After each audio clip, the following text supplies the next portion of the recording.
This is 5AA News, always Adelaide. Partly cloudy and 28. With the 6 o'clock news, I'm Kendall Brettig. Chipped windscreen? RAA approved repairer Complete Windscreens repairs it from just $99. Find the big red koala. 66 people have died and at least 51 have been injured after a fire at a ski resort in northwest Turkey. The fire broke out around 3:30 in the morning in the hotel's restaurant. Some survivors say they didn't hear any smoke alarms. Reporter Hannah Sinclair says at least 2 of the victims died after jumping from the building in panic. The Turkish government says 4 people, including the hotel's owner, have been arrested after hotel guests were forced to jump for their lives to try and escape the flames, and guests could be heard yelling out to people down below that they couldn't get out and that they needed help, as others tied sheets together to get down from their windows and away from the flames. At least 66 people were killed and dozens more were injured. One of the survivors says no fire alarm went off. Instead, he woke to the smell of smoke. The fire has now been put out, and Turkey's President Erdogan has vowed to hold those responsible to account. 8 Palestinians have been killed and more than 35 injured in an Israeli attack on the West Bank. The ceasefire in Gaza doesn't cover the region. Israel's Prime Minister says the strikes are a significant military operation targeted at Iranian-backed militants. Jessica Millward's in Tel Aviv and says it's hard to predict what's going to happen now. But Hamas have already said that if the IDF continue their violence in the West Bank, it will have repercussions for the ceasefire. Well, federal police are investigating whether malicious foreigners are paying local criminals to carry out violent anti-Semitic attacks in the streets of Melbourne and Sydney. The fears have forced an urgent meeting of police chiefs today. Federal Police Chief Reece Kershaw says they're looking at whether the incidents, including the firebombing of a synagogue and a daycare centre, are being carried out by young people who may have been radicalised online. The World Health Organization's begging Donald Trump to reconsider a decision to withdraw from the UN agency. The new US president claims China pays a lot less than America. The US is the WHO's biggest donor. Spokesman Tarek Yasareyevich says they need everyone on board. We hope the United States will reconsider, and we look forward to engaging in constructive dialogue to maintain the partnership between the United States of America and WHO for the benefit of the health and well-being of millions of people around the globe. The last surviving member of the band has died at the age of 87. Garth Hudson passed away at a nursing home in Woodstock, New York. He played for Bob Dylan before joining the Canadian-American band, whose biggest hit was The Weight in 1968. Take a load off Fanny. Take a load for free. And former Commonwealth Games pole vaulter and Adelaide businessman Adam Steinhardt has lost his battle with bowel cancer after 6.5 years. He was 55. Steinhardt was managing director of Next Bite and then eRepublic and represented Australia at 2 Commonwealth Games in the 1990s. Now turning to 5AA Sport. Call Gliderol now. Order a new door with operator before the end of February and receive 2 extra handsets. Here's Tom Wren. Thank you, Kendall. 10-time Australian Open champion Novak Djokovic has beaten Carlos Alcaraz in an epic Australian Open quarter-final. Jordan Tunbridge was courtside at Melbourne Park. The highly anticipated matchup between Novak Djokovic and Carlos Alcaraz certainly lived up to the hype. One of the most epic matches I've played on this court, on any court really. So thank you all for staying at 1 a.m. Djokovic fighting back from a set down to defeat Alcaraz in 4 on Rod Laver Arena. Their epic match lasting 3 hours and 37 minutes.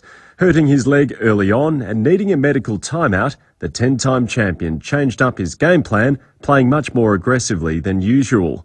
He will take on Alexander Zverev, who beat Tommy Paul in 4 sets, for a spot in the final. And tonight it will be Aussie Alex de Minaur looking to book his place in the semis, but he faces a very tough challenge as he'll come up against the world number 1 Yannick Sinner, a player he's never beaten before. Let's go to cricket. The Hobart Hurricanes have booked a place in the BBL final after a 12-run win over the Sydney Sixers. The Sixers will next play the winner of tonight's Melbourne Stars and Sydney Thunder match. Let's get to cycling, and Sam Welsford has taken out Stage 1 of the Tour Down Under. Stage 2 will be a 129-kilometre trek through the Barossa today. And plenty of European Champions League action on again this morning. There's only about 10 minutes to play between AS Monaco and Aston Villa. Monaco leading that 1-0, while Liverpool will kick off its match against Lille in the next half hour. And that's the 5AA Sport. Now the 5AA forecast: partly cloudy today, 28, partly cloudy again tomorrow, 26, more of the same on Friday, 28, and then a warm weekend, 31 on Saturday and 37 for Sunday. At the moment, 17. More news as it happens on 5AA. Steinborner Automotive in Gawler, Nooryutpur and Clare has always been well worth the trip, even more so with their 41st birthday sale. Steinborner has purchased over 400 certified vehicles, SUVs and 4x4s, all with free roadside assist, and ripped $500,000 off normal prices across the range with $1,500 trade-in bonus on all trade-ins. Plus, deals on new and demo Hyundai, Ford, Mitsubishi, Jack and Mazda. Visit steinborner.com.au. From the beach to the bush and everywhere in between, there's no dream too big and no track too tough for Austrac campers. Check them out today. Austrac campers. Fair to say we've all been impacted by soaring energy costs, so it's important to look for ways to reduce what we pay. And the answer isn't always simply just turning the lights or the heater off. No, one solution is to get in touch with NRG Solar like we did. In our case, NRG recommended battery storage, and I can tell you what, it was worth the upfront investment because the last power bill I got said 0.0. Zero. Oh, so this is the thing: if you can shill the money together or put the finance in place and get through the upfront cost, these things do pay for themselves. What it means is in the evenings you draw on the energy stored in the battery that your solar panels provide during the day. NRG have come to the rescue of thousands of SA families, educating people on the best and most cost-effective way to reduce energy bills. And it's why so many people trust NRG Solar. So if you're serious about saving money long-term and looking into solar, get in touch with Eddie May and his team at NRG Solar. Their experience and knowledge is second to none. They're great people to deal with. Visit their website, nrgsolar.com.au. Can't wait to see your future home? Let's bring your vision to life. Visit one of Rossdale Homes' many display villages across Adelaide and the Hills. Explore our stunning layouts, finishes, and our latest designs for inspiration. Whether it's single story, two-story, split level, or even a custom build, our friendly Rossdale team is here to answer all your questions. For open times and locations, visit rossdalehomes.com.au. Rossdale Homes, your local SA builder, because trust is a must.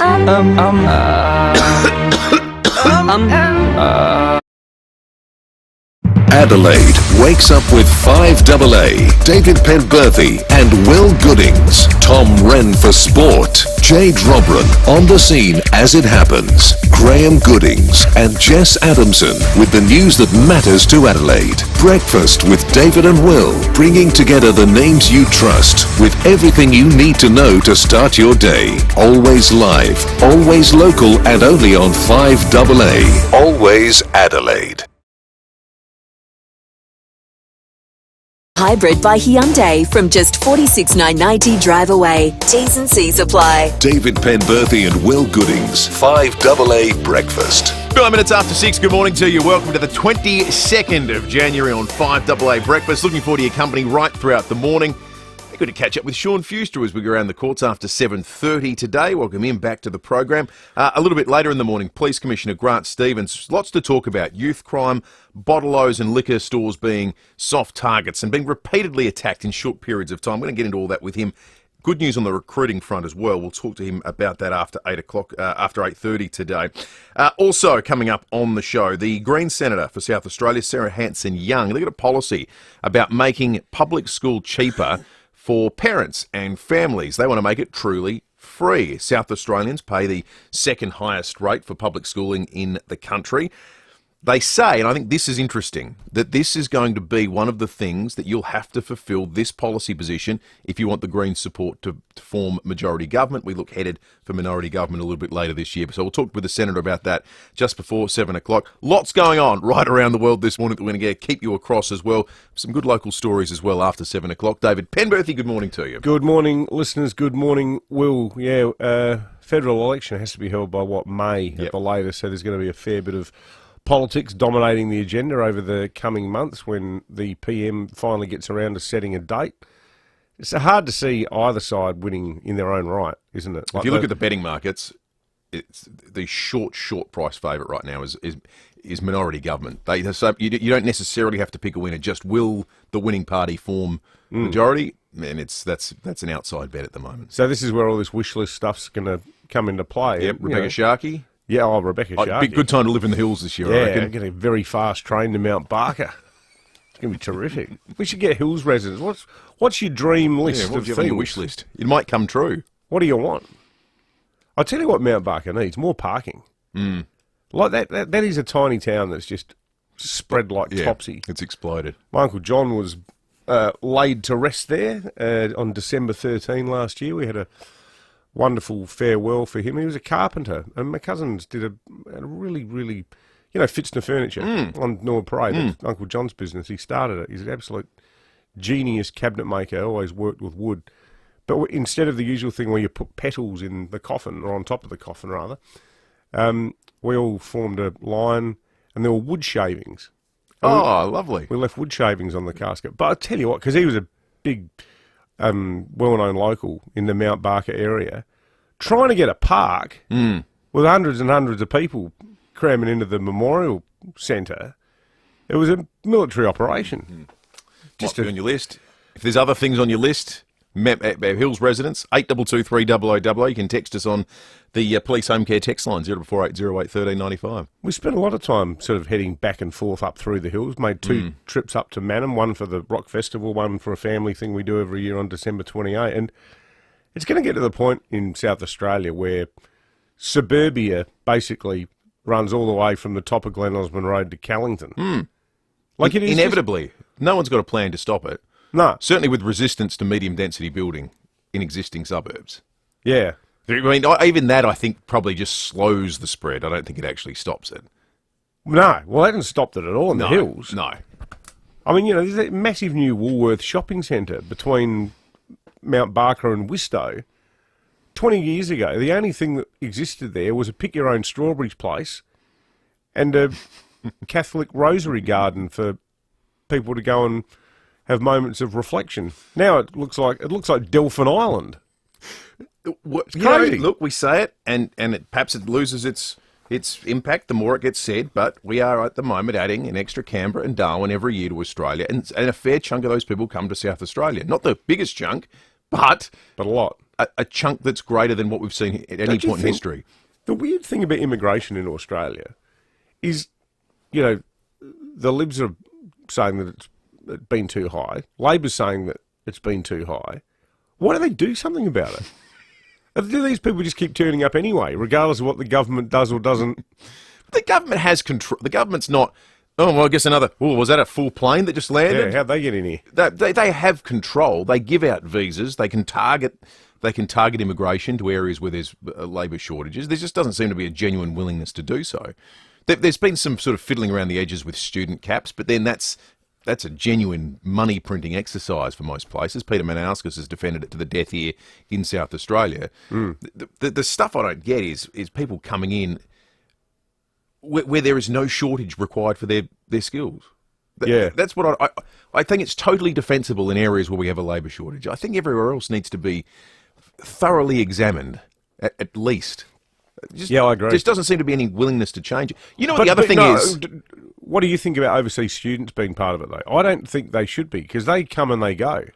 I agree. I've got no problem with overseas. No, this is where I sort of wonder why so many people are worked up about it, and why federally... I mean, this is a multi-billion-dollar industry. No, overseas students discount Australians' education. Yeah.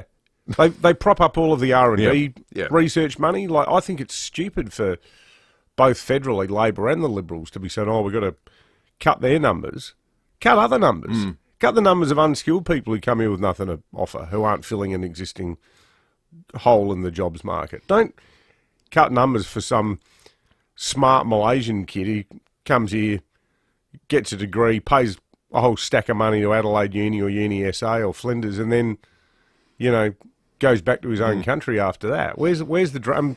All the money they spend here, local businesses, local retailers, local food businesses, that's great. Yep. Injects money back into the economy.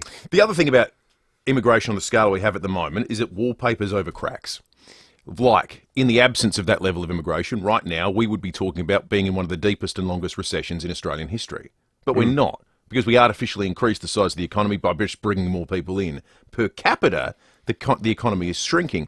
Recessions are really bad news for governments. I don't think there's a political impetus to tackle a problem based on things like that. The other thing they do is prop up the housing market, which is what a lot of people's superannuation is invested in. It's what, more so than anywhere else, Australians' individual wealth is almost entirely invested in their house and their property. I think there are other reasons why incumbent governments are terrified of tackling this issue. Now, that said, we're seeing it on a scale we've never seen it before. And I don't think that's defensible. And it staggers me why this is not one of the biggest political talking points in the country at the moment. Yeah, it's crazy. I'll tell you what, speaking of the role people from overseas play in your cost of living, I'm just totally obsessed with what's going to happen next in the United States. It's going to be the most fascinating social experiment, but also an economic experiment. Because I don't think enough attention has been given by your beloved economists, Will, to what is actually going to happen to the American way of life and the American and the cost of life in the United States if you fully remove illegal immigrants. Well, from the perspective, because that's not the only part of the equation, though. You levy tariffs on all your major imports, totally, at the same time as you're reducing all your cheap sources of labour, cost of living. Good luck with that. I don't know if we ever spoke about these figures on air, but you and I were talking last year because you texted them to me in the first instance. I'm doing a column about it for Sunday. Someone's crunched the numbers on the percentage of migrants holding jobs by category in the United States, and then the percentage of illegal migrants holding jobs in the United States. Now, in the areas of cleaning domestically, cleaning commercially, gardening and landscaping, and property maintenance, the biggest one, deliveries.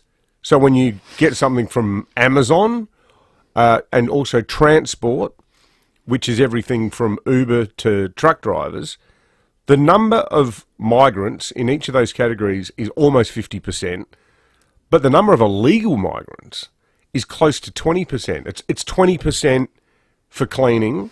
Of an entire workforce. That's 1 in 5 workers in that entire industry. There are 12 million illegal migrants in the United States. Now, a lot of them, they do the jobs that nobody else wants to do, and a lot of them charge because they've got no pulling power, they've got no union, they get paid less than the award, and the award itself in America is a joke anyway. It's a minimum wage country, which is why there's such a huge tipping culture. If you take those people out of the equation, what's everything going to cost? Well, how do you quantify it? Well, and are there millions of Americans lining up wanting to be cleaners? None of them want to do it. No. I think there's an entire middle class over there that doesn't even know how to do it. They don't know how to use a lawnmower. They don't know how to use a whippersnipper. They know how to make their own kids' lunch, a lot of these people. A bit like Argentina. Change a diaper. It feels a bit like Argentina with Javier Milei, who we've spoken about, the sort of hardcore Austrian school, Chicago school, libertarian economist. There's like real-world experiments going on at the moment. There used to be the sort of thing that took place in social sciences buildings in universities. And the United States feels like it's going to be one of those. Maybe they'll chart a course and it'll be successful and people will follow, but it could go the other way too. Well, the tariff part is worse potentially economically than the more unquantifiable removal of illegals. It's going to all create a very, very interesting scenario. 20 after 6. We've got a mountain of texts coming through. We're going to get to them next. Also, some news headlines. Take 1, Ray. Too fast, Ray. You did say to read it faster than a NAB home loan approval. Touche, Ray. Search NAB Home Loans. NAB, more than money. T's and C's, fees, charges, eligibility and lending criteria apply. See our website for details. Adelaide's local, trusted and truly connected talkback radio station. 5AA. Always Adelaide. We all know the Gyms Group. Gyms mowing, cleaning, dog wash. Well, here's something you might not know, but should before you buy a home. Gyms also does building inspections. Yep, Gyms Building Inspections is home to Australia's largest team of qualified inspectors. They also do asbestos checks, depreciation schedules, home health checks, commercial inspections, and more. So don't buy a home without a gym. Visit gymsbuildinginspectionsadelaide.com.au or call 131546 today. Are you ready for retirement? Ready to hang up the blazer or tie and slip into some cozy activewear? Are you RCR ready?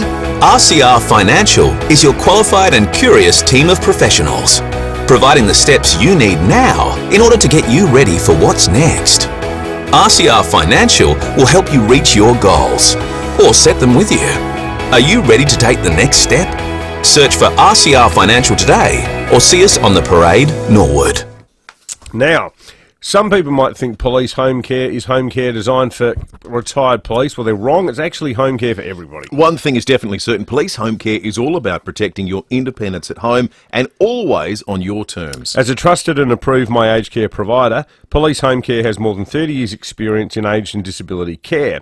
And because they know that everyone has different needs and priorities, their home caregiving services can be adjusted to what works for you. And that can be anything from helping you prep meals to general housework, gardening, a trip to the shops or doctor's appointments. And as you'd expect, every carer at Police Home Care is held to the highest standards. Plus, as a registered NDIS provider, it means you're always in good hands with Police Home Care. Visit policehomecare.com.au for more information.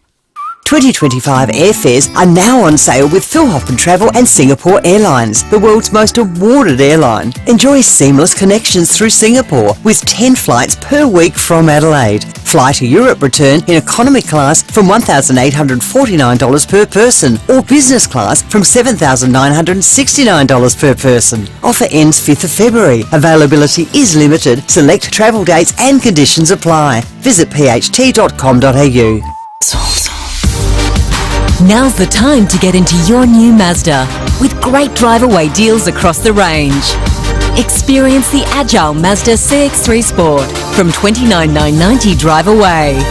Or enjoy the versatile Mazda CX-5 Max now from $37,990 drive away. There's a perfect Mazda waiting for you. Visit your local dealer and drive away today.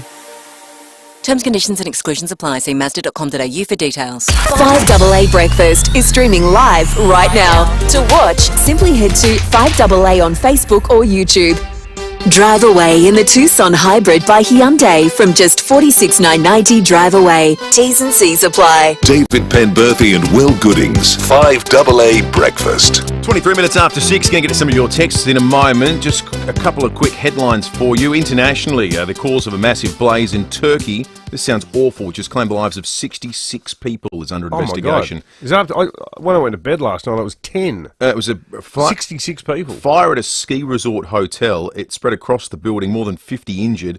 Have you seen the shape of the building? No, I haven't seen it. So, no. In fact, we're looking at it on the Foodland Supermarkets Facebook and YouTube live stream now. It's basically like a perfect triangle, and it looks like the fire has started sort of in the one of the upper floors and gone straight up. So it looks like everyone who's trapped up the top had no way of getting out. It's just terrible. Days after a ceasefire began in Gaza, Israel has launched a significant military operation in the West Bank, killing at least 8 Palestinians. Israel's Prime Minister says it's a new offensive against Iran-backed militants. Australians are skipping sun protection on cloudy and rainy days, even when UV levels are high. Research shows 89% of the population are aware of the damage which radiation can cause, but 43% rarely check the UV index. Dr. Priya Chagan says many people are knowingly exposing themselves to the sun without adequate protection. Many are skipping sun protection on cloudy or rainy days, and this is when cancer-causing UV radiation can be extreme. So our research showed that half of Australians say that they protect their skin when the sun's out, but only 6% say that they do so when it's cloudy or rainy. This is a bit of a byproduct, I think, of some of the online medical wah-woo that goes on at the moment, where people say sunscreen is sort of causing more death than skin cancer. You come across that one? Oh, yeah. There's a whole group of people who think that. I reckon Dr. Priya Chagan might, if she did a good Twitter search, she might find the answer to that problem. And I'm not sure it's people checking the UV index that's the issue. Yeah, exactly. Funding for the Brisbane Olympics has failed to take into account an athlete's village. Whoops. Daisy. The cost is expected to add almost $3.5 billion to the bill, the equivalent of building a brand new stadium. How can it cost $3.5 billion for athletes' villages? Queensland's Deputy Premier is calling out the former government for only allocating $155 million to the build. In France, in the Paris Olympics, they slipped on those cardboard reusable beds. Yeah, that's right. How in the hell can it cost $3.5 billion? Wasn't that an environmental sort of sop, though? That's got to be cheap, doesn't it? The Green Games? Well, it might be the cheap games too. What are we building them? There'll be no Taj Paris Mahal? Accords left by the end of today, the way things are going in the United States. You're exactly right. You made a great point before the show, mate, that like if you actually sat down and went through, in a headline sense, in a news story sense, every single thing that happened in Washington yesterday, you'd literally get about 25 programs of content. We signed almost 200 executive orders. I reckon there would have been 90 front pages out of them. Stripping people who were born from immigrants of their birthright, withdrawing from the World Health Organization, withdrawing from the Paris Climate Accord, sending the military to the border. I mean, any other day, every one of those things is the biggest talking point in the world. Yeah. And he did 200 of them. It's amazing, isn't it? We've got a mountain of text here on the police home care text line talking about the impact of potential deportations on the cost of things in the United States. One person simply writes, at least I'll get cheaper power. No, that's probably true, actually. Yep. Drill, baby, drill. One here, Andrew from Rosedale, saying, by your rationale of illegal immigrants being cheap labour, you're kind of saying it's okay for the entire country to be a sweatshop. No, I'm not. But thanks anyway, Andrew. Ian says, good morning, boys. How many people turn up in Adelaide each day to live from overseas? Each day? I don't know. That'd be hard to quantify. Each day. Oh, we can work it out. Anyone can, Will can. Yeah, I'll dig around, do some on-air maths. That always goes well. 28 degrees in the city today is the expected top. We've got some hot ones coming, though. Right now, 17.3, 26 tomorrow, 28 Friday, 31 Saturday, then 37 on Sunday, before it cools off ever so slightly to 32 on Monday. Tom Renner's in the 5AA Breakfast Studio as we talk sport. Call Gliderol now. Order a new door with operator before the end of February and receive 2 extra handsets. Morning, Rennie. Morning, Will. Morning, David. Oh, boys, I am on very little sleep. I stayed up last night. The quality of the tennis in the evening was just breathtaking. It was so good. Novak Djokovic, Carlos Alcaraz. This is how the match finished just at about 12:30 our time this morning.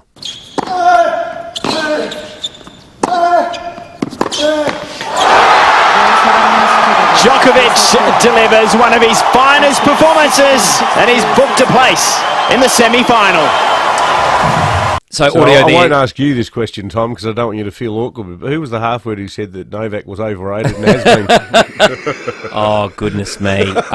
And he loves, like last night, he loves having a bit of a chip on his shoulder. He finds fans in the crowd that he thinks are slighting him, and he just continually went at them. And look, it's almost like you're right. It's like his kryptonite is persecution. Yep. Sense of persecution. He loves being, antagonistic and engaging with the crowd. He was a set down. Alcaraz played well. There was a 33-shot rally at 4-2 in the fourth set. Alcaraz saved the break point. He won that battle. It was probably the point of the tournament. Could be one of the points of the year.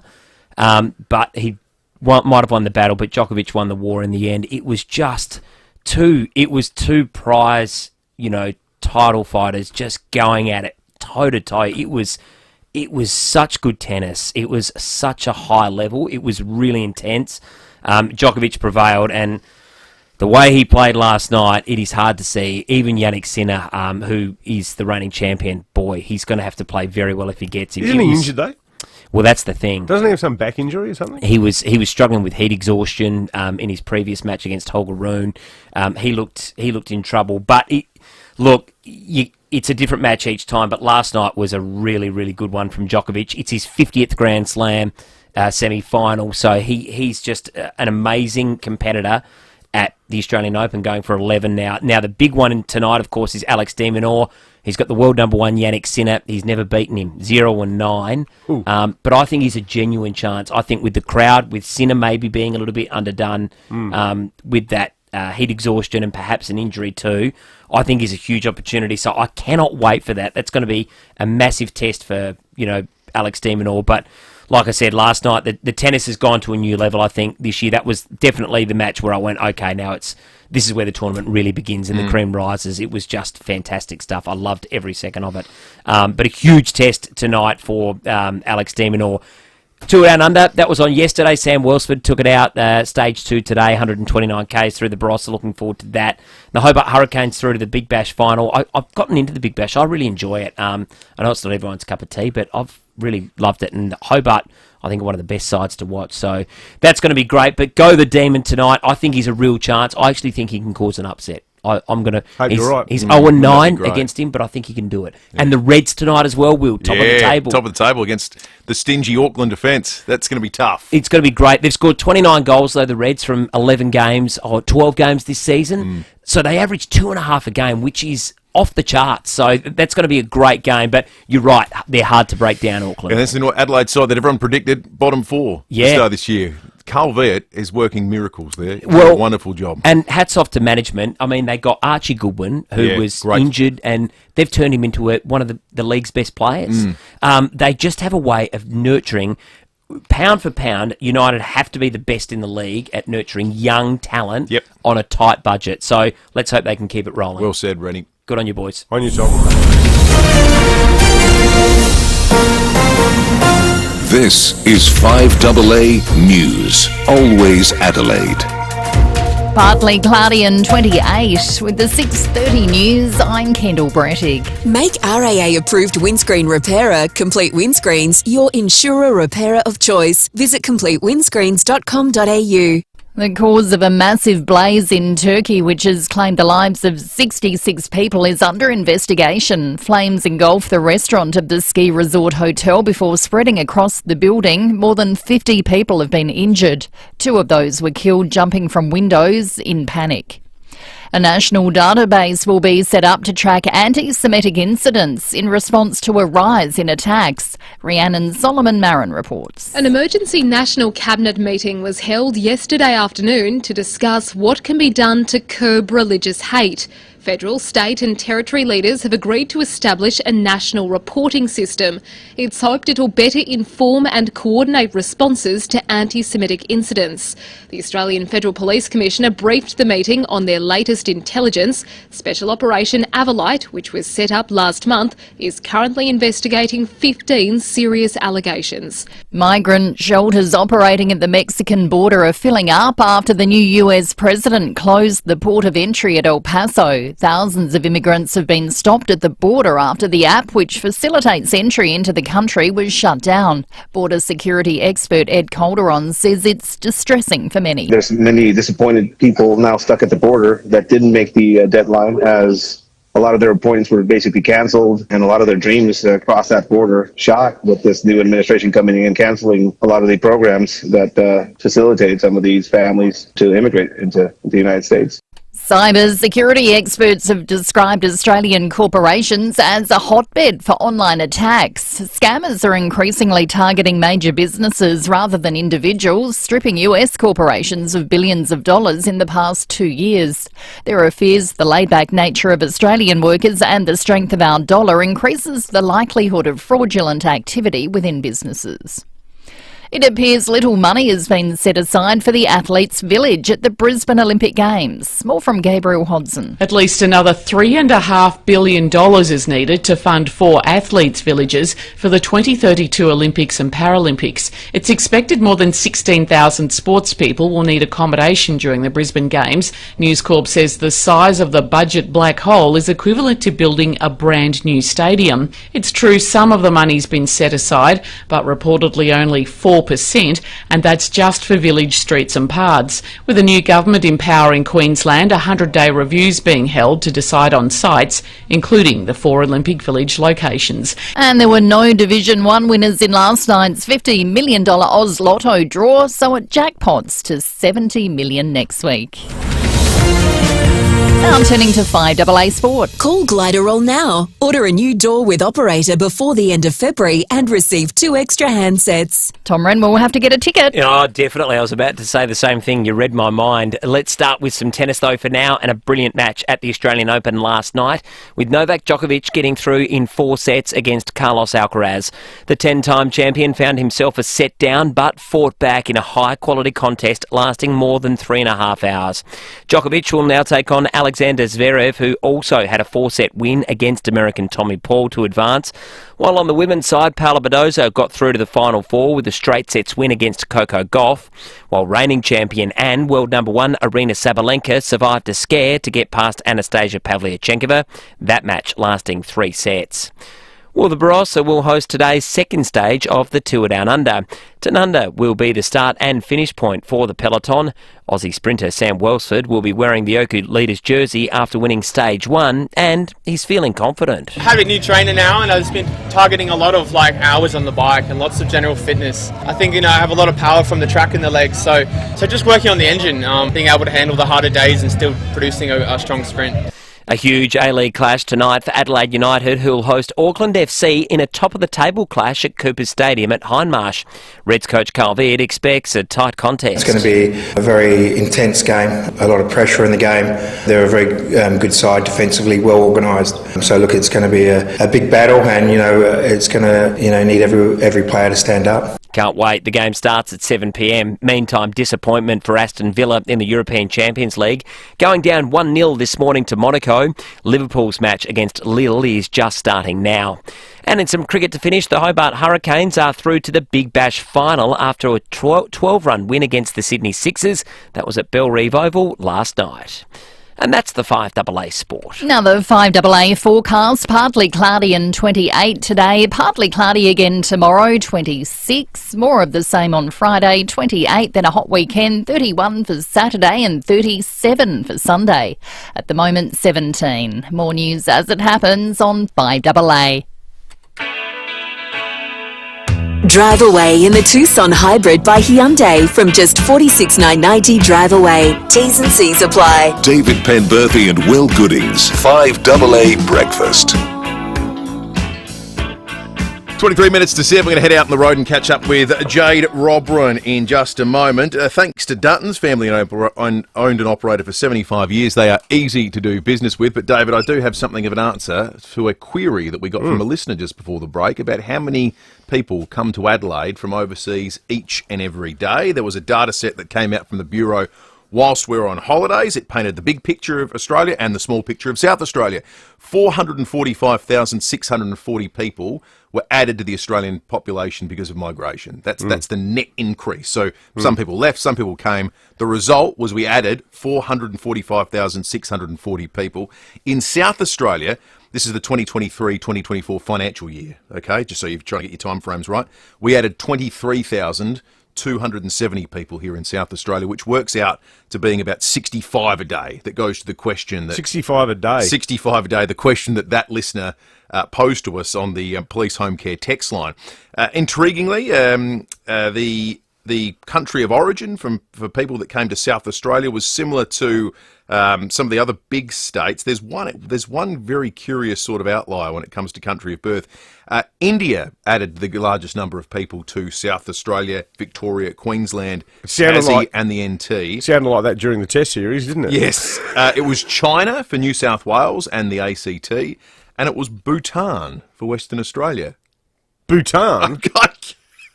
Unbelievable. Now, where is Bhutan? Is Bhutan near Nepal? Yeah, Bhutan is where is it? It was Southeast Asia almost. Isn't it? Bhutan. Do some what quick are work. What are they all going to Perth for? Maybe there was a big mining recruitment drive or something. But totally bizarre. Bhutan. Yeah. Bhutan is above Bangladesh. No, it's not. It's above. Yeah, no, it's above Bangladesh. There you go. Yeah, next to Nepal. From memory, Tim Fisher went to Bhutan. with a cricket bat, and he became something of a hero. Well, maybe that visit bore fruit in the last financial year for the people of Western Australia. The late, great Tim Fisher, one of Australia's nicest ever politicians. 65 people a day in answer to that listener's query.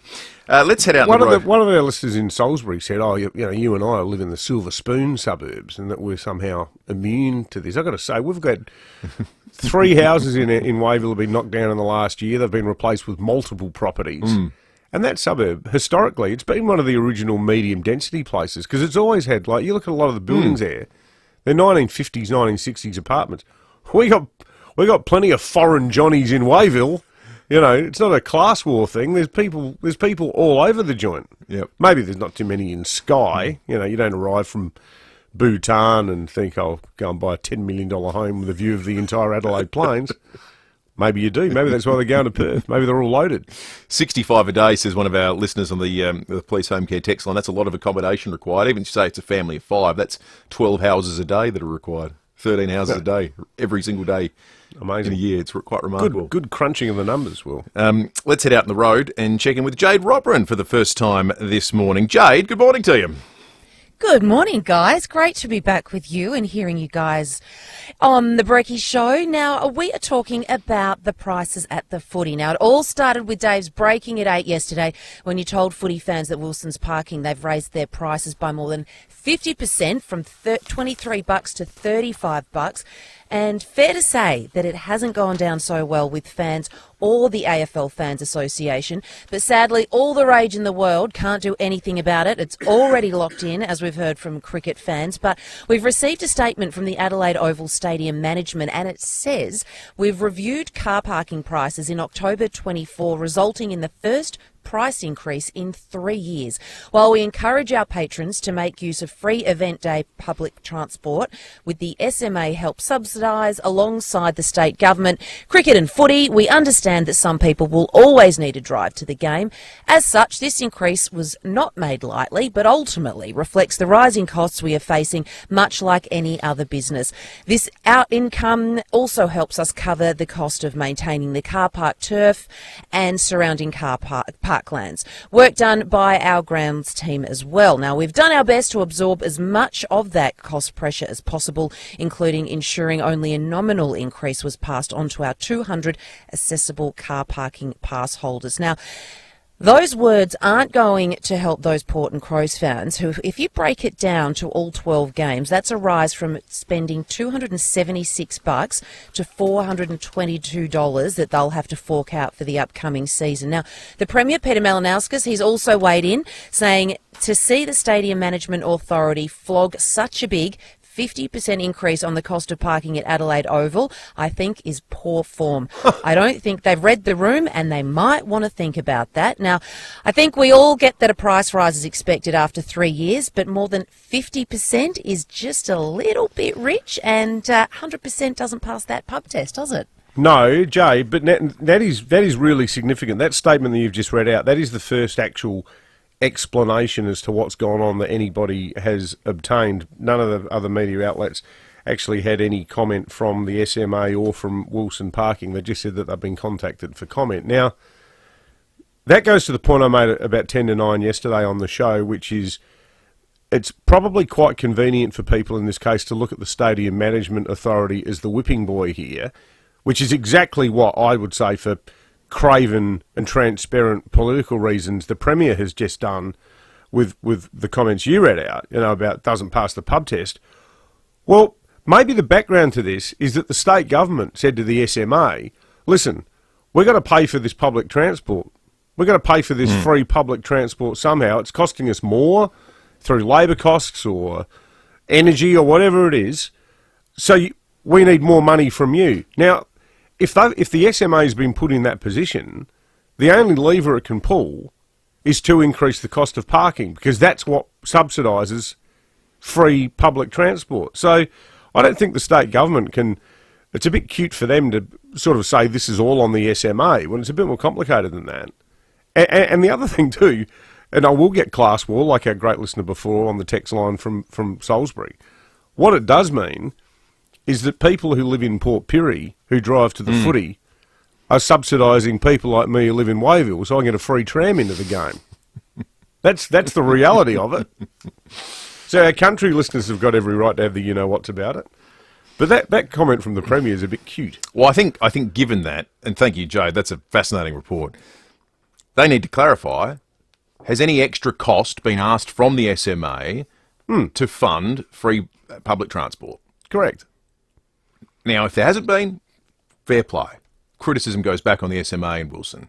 But you can't at the same time increase the cost outputs and then criticise them for increasing their inputs. Particularly if they haven't put the prices up for 3 years. I've been trying to keep the prices down. So if it's got to the point where transport now costs more to provide, then, yeah, I think that further explanation is required on how this all came about. Intriguing. 15 to 7. Let's check traffic. We'll come back with police and weather in just a moment. Selling a commercial property for top dollar is made easier with the team at RWC Adelaide. Visit rwcadelaide.com. Thanks, Will, and morning, David. St Mary's Road's closed. That's Ailifts Road between South Road and the Crescent, just near Adrian Bryan, due to a burst water main. Got the tour heading up to Tanunda today. Beautiful day to be in the Barossa. Look out for detours and delays through there. And Torrens Park Road damage from a burst water main, Blythewood Road near Scotch College. Early morning cameras, the Esplanade Semaphore and Hart Street at Glanville. Load up with a Porto's pulled chicken and loaded chips. Hot chips layered with lemon and herb pulled chicken, topped with mayo and chilli sauce or tomato relish. Load up at a Porto today. Adelaide's most accurate traffic on 5AA. If the bank's declined your business loan, no worries. Universal Finance make business loans easy. No financials required. Unsecured business loans and business overdrafts. Universal Finance can help your business now. For lightning fast settlement, sometimes in just a matter of hours. See Universal Finance in Kent Town today. Or search Universal Finance right now.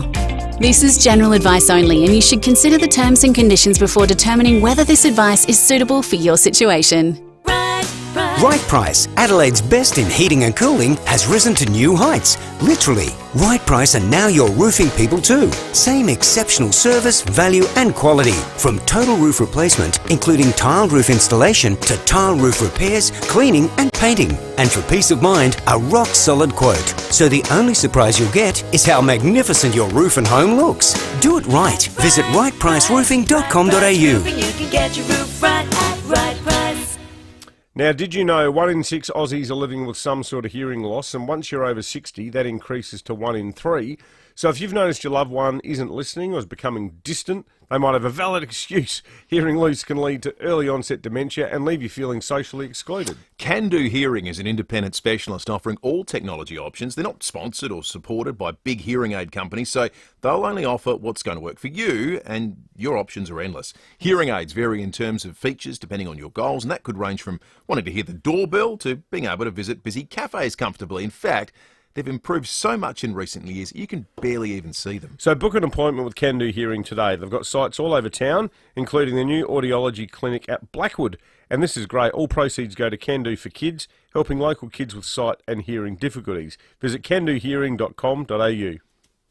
Honda's huge stock clearance is on now at Formula Honda, Glen Osmond and Modbury. Enjoy $2,000 off your new HRV VIX 2024 build. Packed with smart engineering and a stylish new design, the HRV is as smart as it looks. Visit Formula Honda at Glen Osmond Road, Glen Osmond or North East Road, Modbury for more must-see offers across the range. Offer available for contracts of sale up to 31 January 2025 unless otherwise extended. Drive away in the Tucson Hybrid by Hyundai from just $46,990 drive away. T's and C's apply. David Penberthy and Will Goodings, 5AA Breakfast. 12 minutes to 7. There's some hot weather on the way. It is going to be a scorcher for Australia Day on Sunday. Mark Anilak at the Weather Bureau joins us. Morning to you, Mark. Good morning. How you going, guys? Yeah, we're good, thanks, Mark. I'll tell you what, we couldn't have laid on any better weather for the coming Australia Day weekend. It's looking fantastic. Yeah, we've got the tour down under on as well here in Adelaide, so some nice weather around. Today we're heading for a top of 28 degrees and as you say, sort of fine conditions. Currently sitting on 17 degrees. Tomorrow, perhaps a touch cooler, 26 degrees, but still remaining fine.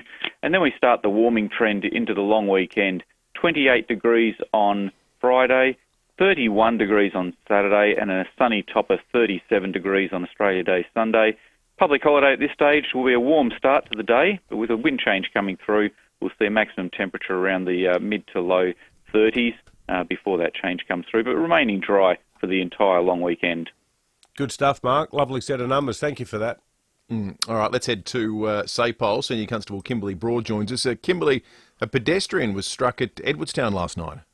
Yeah, it was about 11:15 last night. Emergency services were called to South Road, just near Castle Plaza, after a pedestrian was hit by a Mazda sedan. That pedestrian's a 39-year-old man from Hackham West. He was seriously injured and taken to hospital with life-threatening injuries. The driver of the vehicle was not injured and is assisting police.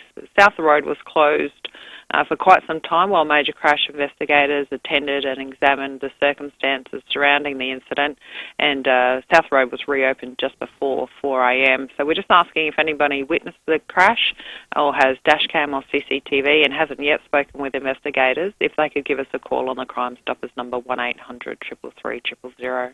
Kimberly, also a man and a woman have been arrested. This sounds like a romantic night out together. They were caught breaking into a shed in Morphett Vale.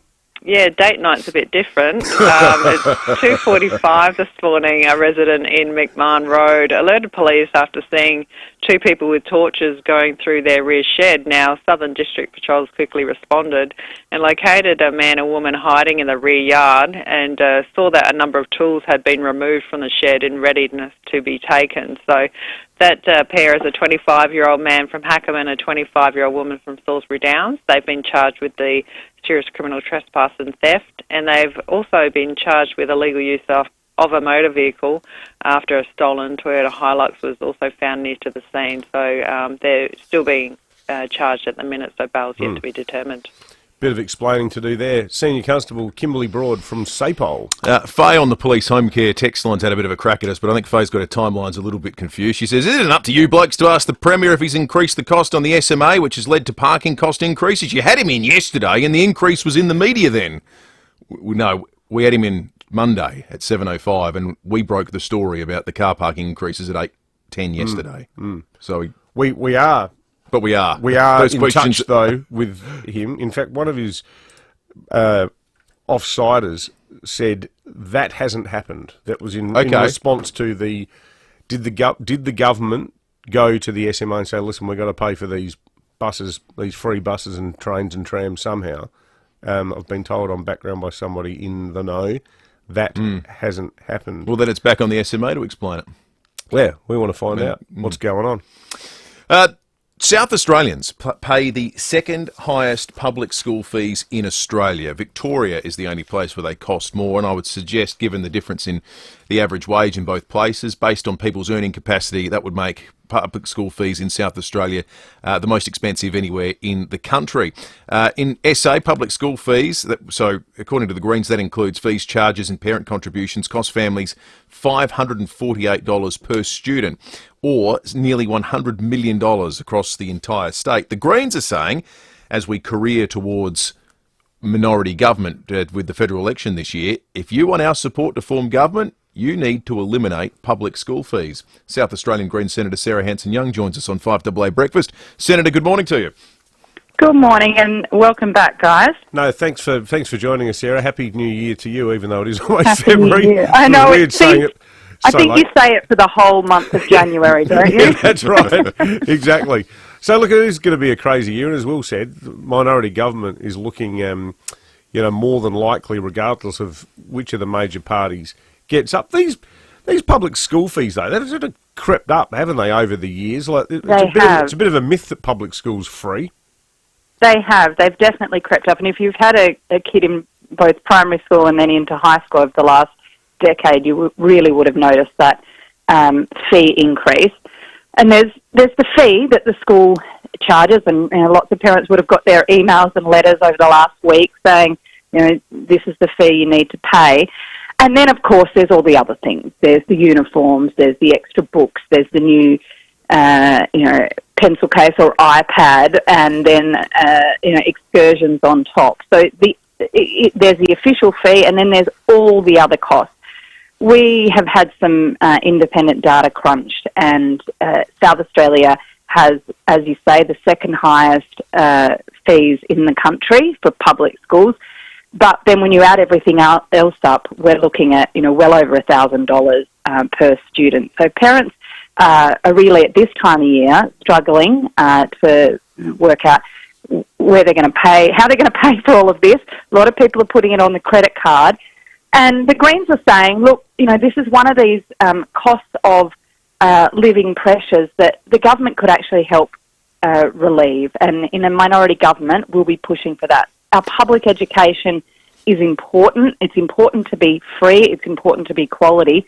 But it has to be genuinely free. So we should abolish these fees by making sure the federal government can throw some more cash to public schools and eliminate those fees for parents. I was just reading the policy, Sarah Hanson-Young. It sounds like there's two components to this. There's the elimination of the fee, but there's also an $800 payment to families. Is my reading accurate?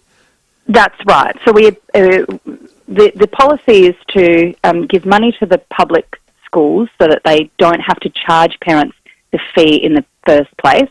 And then there's an $800 back-to-school payment, which would help cover things like the uniforms, the new shoes, the excursions, all of those add-on out-of-pocket costs that parents end up paying. A lot of it up front at the beginning of the year, but obviously some of those things need replacing midway through as well.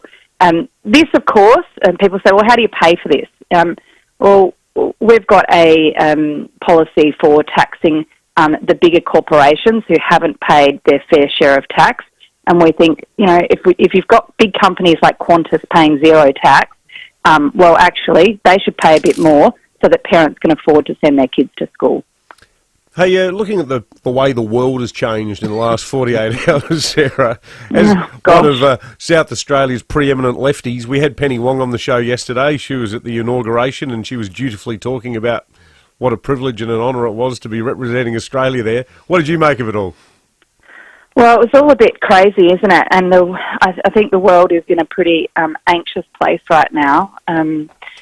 Hearing, I tell you what, somebody showed me a clip of things that Donald Trump has said versus things that Jamie from Heartbreak High, Summer Heights High had said.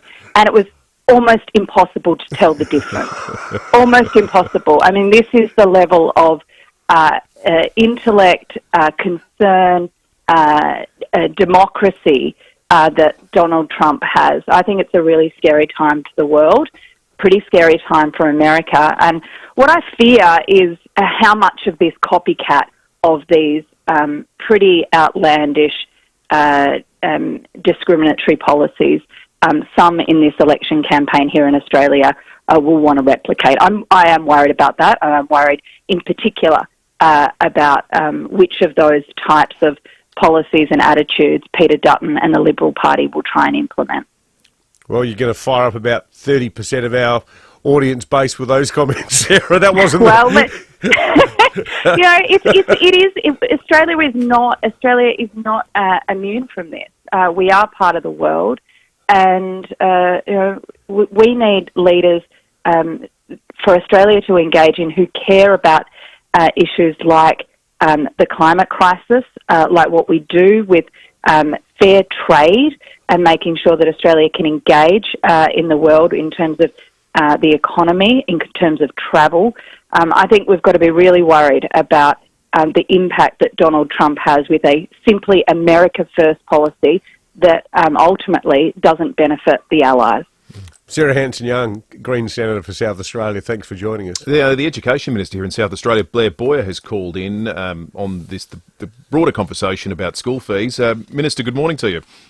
Good morning, David and Will. Thanks for having me on. So what's your take on what Senator Hanson-Young was just saying, Minister? Yeah, listen, there is no doubt that cost of living is really front of mind for parents. I get that. And that applies for parents whose kids go to public school as well. But there's a couple of things I thought it's worth mentioning that we have announced and that are in place for this school year as well. One is that we are doubling the discount off what's called the materials and services charge. So that's the amount you pay to go to a public school. The standard amount this year for those is $396 for a secondary student and $300 for a primary student. So you take $200 off each of those, so $100 and $196. So big discounts on those fees.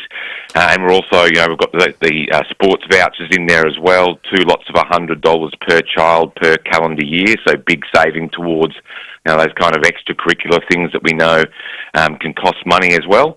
And we're also slowly, or not even slowly, but starting to ramp up on providing laptops for those families who qualify for the school card to be free for their child in Year 7, and then when they get the new laptop in Year 10, make it free as well. Okay, Minister, thank you. Education Minister Blair Boyer. 5AA News is coming up. We'll take you through a wrap of some of the morning's local stories next. Looking for off-road adventure? The Gib 14 is here at Austrac Campers. Compact, tough and ready for action, but best of all, available now. Austrac Campers! $20,000. Now's your last chance to win it. Edwardstown Mazda's incredible 2024 plate clearance sale is in its final stages with huge factory bonuses and massive discounts. Plus, at Edwardstown Mazda and only Edwardstown Mazda, every purchase sends you straight into the draw to win $20,000. Yep, that's $20,000. Why would you go anywhere else? It's gotta be Edwardstown Mazda, the #1 destination for Mazda in SA. T's and C's apply. T24/1786. 5AA Breakfast is streaming live right now. To watch, simply head to 5AA on Facebook or YouTube. The very latest news and information. This is 5AA News. Always Adelaide. Partly cloudy and 28 with the 7 o'clock news. I'm Kendall Brettig. Chipped windscreen? RAA approved repairer Complete Windscreens repairs it from just $99. Find the big red koala. At least 66 people have been killed and 51 others injured after a horrific hotel fire at a ski resort in Turkey. Hannah Sinclair reports. The Turkish government says 4 people, including the hotel's owner, have been arrested after guests were forced to jump for their lives to escape the flames. 234 people were staying at the hotel at a popular ski resort in Turkey's northwest when a fire broke out in the restaurant around 3:30 in the morning. The flames quickly took hold and it became a scene of panic and desperation. Guests could be heard yelling that they couldn't get out and that they needed help as others tied sheets together from their windows to escape. At least 66 people were killed and dozens more injured. Authorities say some people died jumping from the building. One of the survivors says no fire alarm went off. Instead, he woke up to the smell of smoke. The fire's now been put out, with Turkey's President Erdogan vowing to hold those responsible to account. Days after a ceasefire began in Gaza, Israel has launched a significant military operation in the West Bank, killing at least 8 Palestinians. Israel's Prime Minister says it's a new offensive against Iran-backed militants. The ceasefire does not cover the West Bank. Federal police are investigating whether foreigners are paying local criminals to carry out anti-Semitic attacks. Police commissioners from around the country will hold a meeting today in the wake of escalating hate crimes. The latest attack saw a daycare centre set alight and graffitied in Sydney's east. A pedestrian was hit by a car at Edwardstown last night. Senior Constable Kimberly Broad says it happened on South Road near Castle Plaza. That pedestrian's a 39-year-old man from Hackham West. He was seriously injured and taken to hospital with life-threatening injuries. The driver of the vehicle was not injured and is assisting police. South Road was closed for quite some time while major crash investigators attended and examined the circumstances surrounding the incident, and South Road was reopened just before 4 a.m.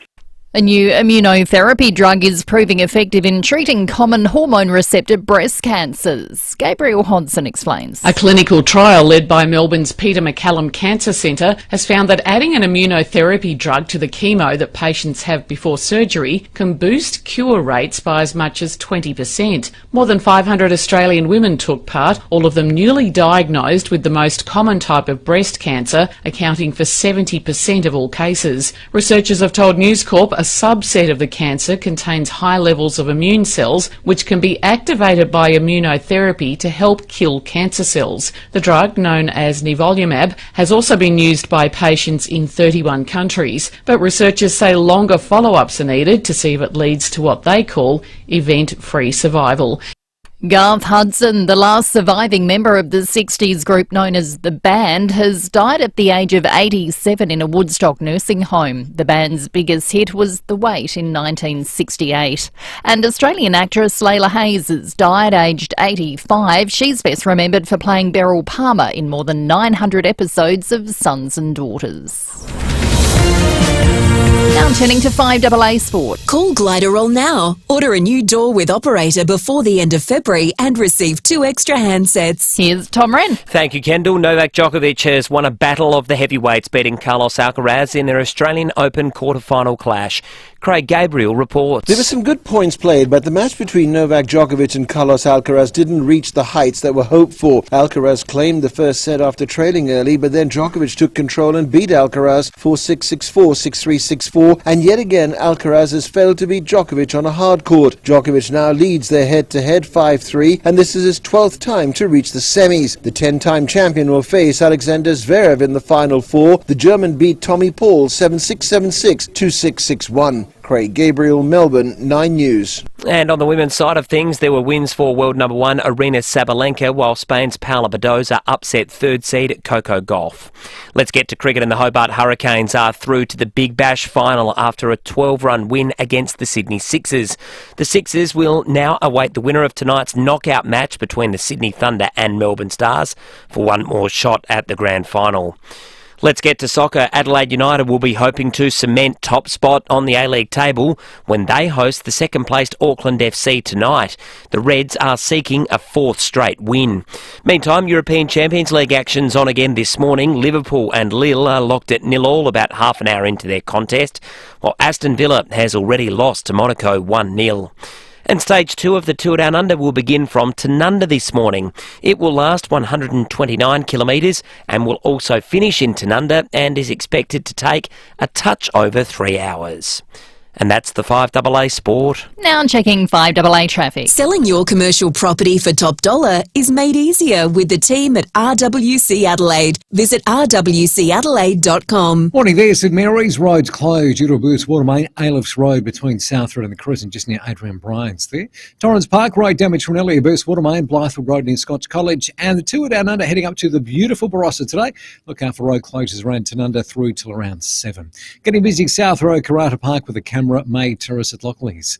The Williams famous back-to-school shoe sale is now on with 25% off big school shoe brands, including Colorado, Lynx and more. Walk this way to Williams. Adelaide's most accurate traffic on 5AA. To the weather, partly cloudy and 28 today, partly cloudy tomorrow, 26. More of the same on Friday, 28, and a warm weekend, 31 for Saturday and 37 on Sunday. At the moment, 17. More news as it happens on 5AA. Aussie kids are active kids, creative kids, sporty kids. Are you a Weet-Bix kid?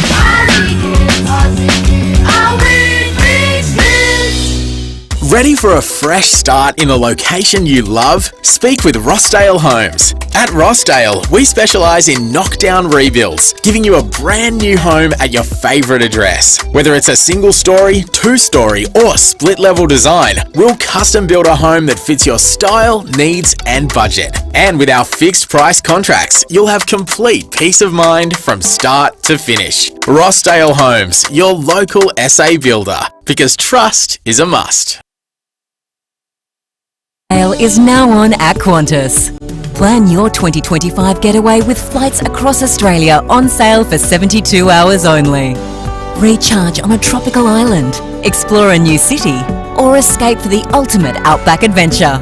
Book your sail fare or Classic Plus flight reward today and experience the Qantas difference for less.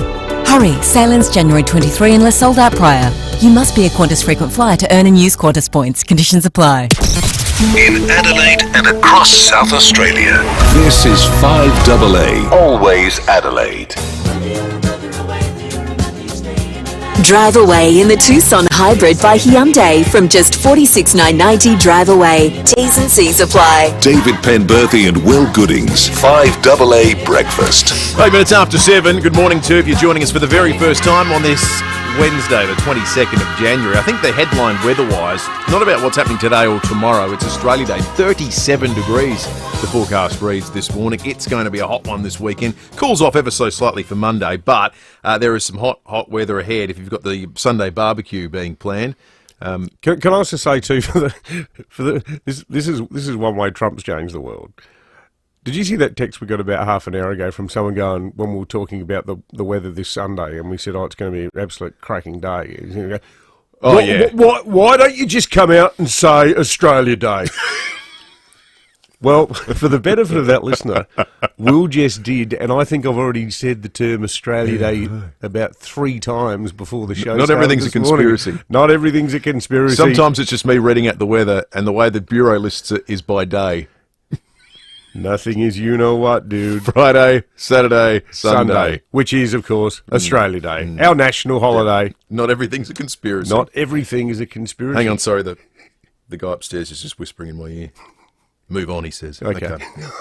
They're getting too close. Starting to find out what's really going on. That's right. Mental note, the girl knows too much. Sean Fuster coming up after 7:30 this morning when we go round the courts. Then after 8:30 today, Police Commissioner Grant Stevens will be on the show. Lots of great police home care texts coming through as well. We're going to get to some of those on 0480 1395. A really bizarre and concerning story out of a part of Adelaide that I'm particularly fond of, West Lakes, where my old local Macca's is in the news for the wrong reasons. Used to be in the news for the fact that it had an old C-47 That's right. Army transport plane. It did, didn't it? Right next to the drive-through, which made it one of the more unique Maccas on planet Earth. Well, unfortunately, in the news this morning, because they're subject of some pretty explosive claims from workers that have drawn the attention of the Shoppies Union. Have a listen to SDA boss Josh Peake. Well, last year, workers reported to us really severe concerns at McDonald's West Lakes that they were being denied access to drinking water whilst on shift. Workers always also reported that they were having trouble accessing the toilet without permission. And indeed, we were told that some workers had actually suffered heat-related stress because of this, particularly on hot weather days. So the SDA has used our rights under the Work Health and Safety Act to visit the workplace and submit a report to Safe Work SA. We're calling for Safe Work SA to investigate what we think are really significant breaches of the Work Health and Safety Act. And if they're found to be true, that McDonald's Australia, who is the owner and operator of this restaurant, should be prosecuted under work health and safety law. So in some pretty serious allegations about denial of access to water and the bathroom. And of course, when we talk about fast food restaurants, we're talking about young employees. These are probably kids we're talking about. Macca's have denied it, though. They've said our crew are able to access water and amenities throughout their shift as needed. But they have confirmed, though, that Safe Work SA contacted McDonald's West Lakes last November. But it says here, McDonald's spokesman says no recommendations were made to rectify or remedy any issues. It sounds like rather than it being some Macca's policy to staff like, it sounds like there's some management drama down My there. reading of it felt like a very localised issue. It wasn't totally. sort of, the email went out, no more bathroom breaks, but that will be interesting to follow. A scary story at Edwardstown overnight as well. Pedestrian was struck by a car just before 11:15 p.m. We spoke a short time ago with SAPOL. Yeah, it was about 11:15 last night. Emergency services were called to South Road, just near Castle Plaza, after a pedestrian was hit by a Mazda sedan. That pedestrian's a 39-year-old man from Hackham West. He was seriously injured and taken to hospital with life-threatening injuries. The driver of the vehicle was not injured and is assisting police.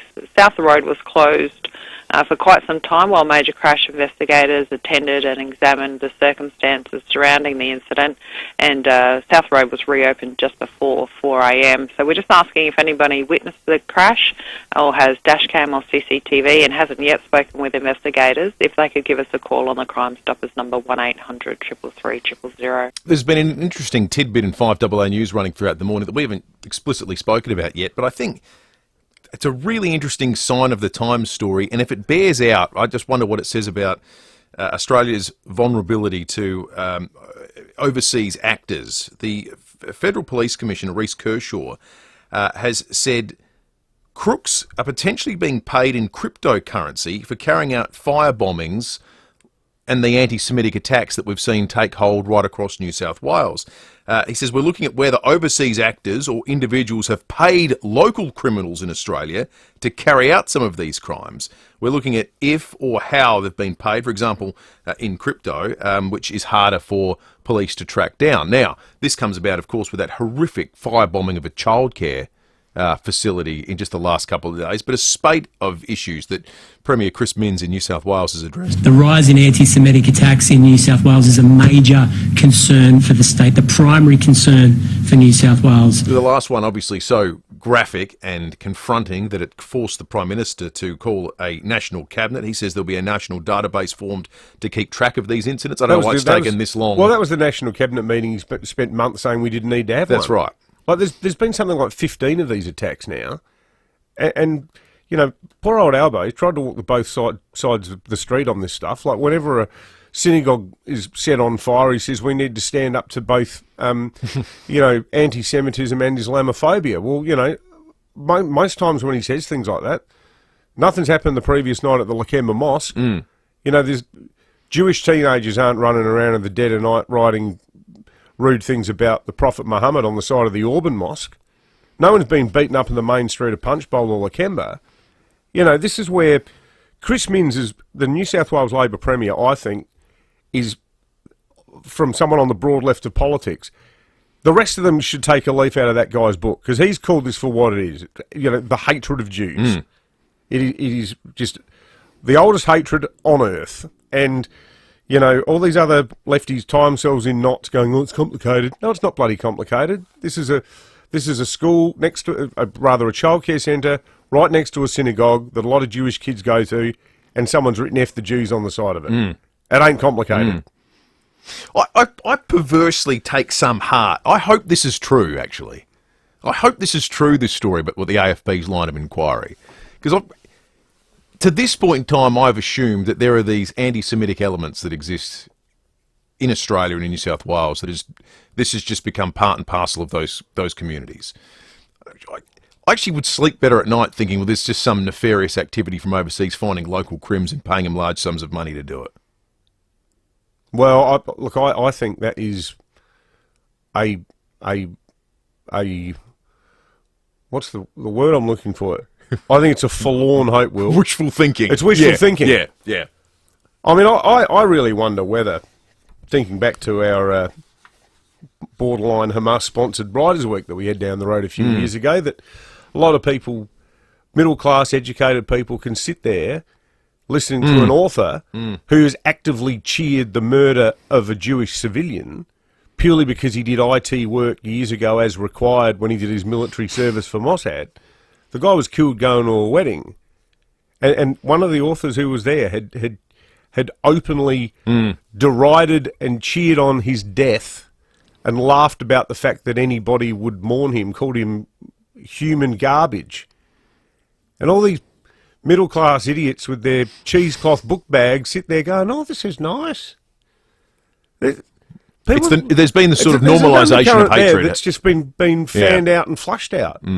And it's everyone from the uni crowd to the hardhead Hezbollah supporting Lebanese migrant element that undeniably exists in Western Sydney. It's there. And it goes to the top. It goes to Completely. 12 months being taken to set up a national cabinet to stop what, I think any other point in the last 20 years would have just been called a series of terrorist attacks. Correct. 17 after 7. We're going to get some of your texts in a moment. Some really thoughtful contributions coming through on 0448 08 1395. But first, I'm going to check traffic. Thanks, Will. At Wingfield, a crash. Wingfield ramp at the Salisbury Highway. Heavy delays through there and fluid on the road. St Mary's Road's closed due to a burst water main. Ailof's Road between South Road and the Crescent just near Adrian Bryant's. Torrens Park Road damage from an early burst water main. Blythewood Road near Scotch College. And the two down under heading up to the beautiful Barossa today. Look out for road closures around Tanunda. That'll run through to around 7. Camera 2, Hutt Street, Glanville.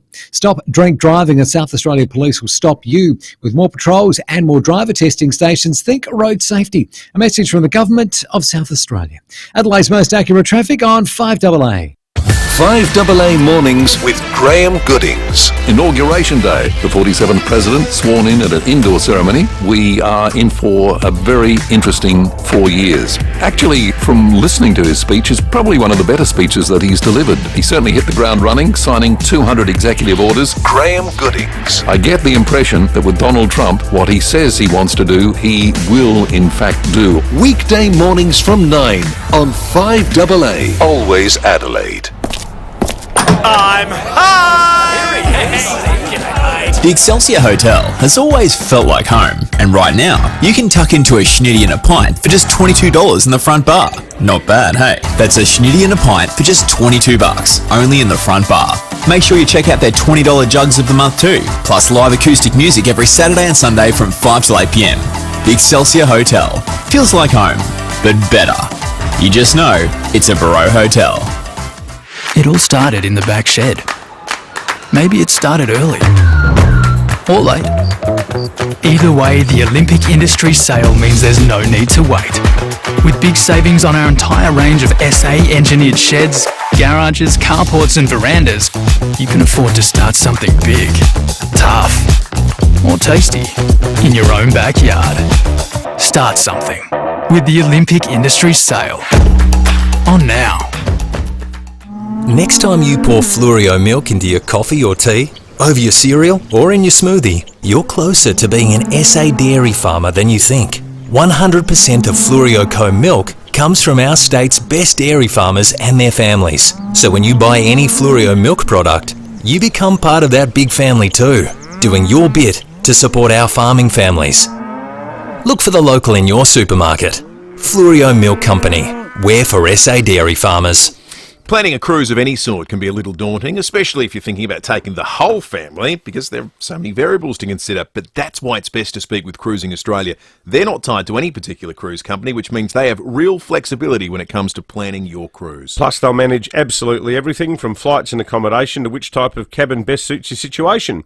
For example, seniors may wish to be close to easy lift access, and younger families may want to be close to where all the action happens. Unfortunately, you don't have the flexibility with a lot of bundle deals on offer, but you'll always have it with Cruising Australia, and there's no booking fees either, which is a great saving. Plus, you'll have complete peace of mind with a 24-hour phone line to reach your agent should you need it. Cruising Australia, that's how you cruise. Visit cruisingaustralia.au.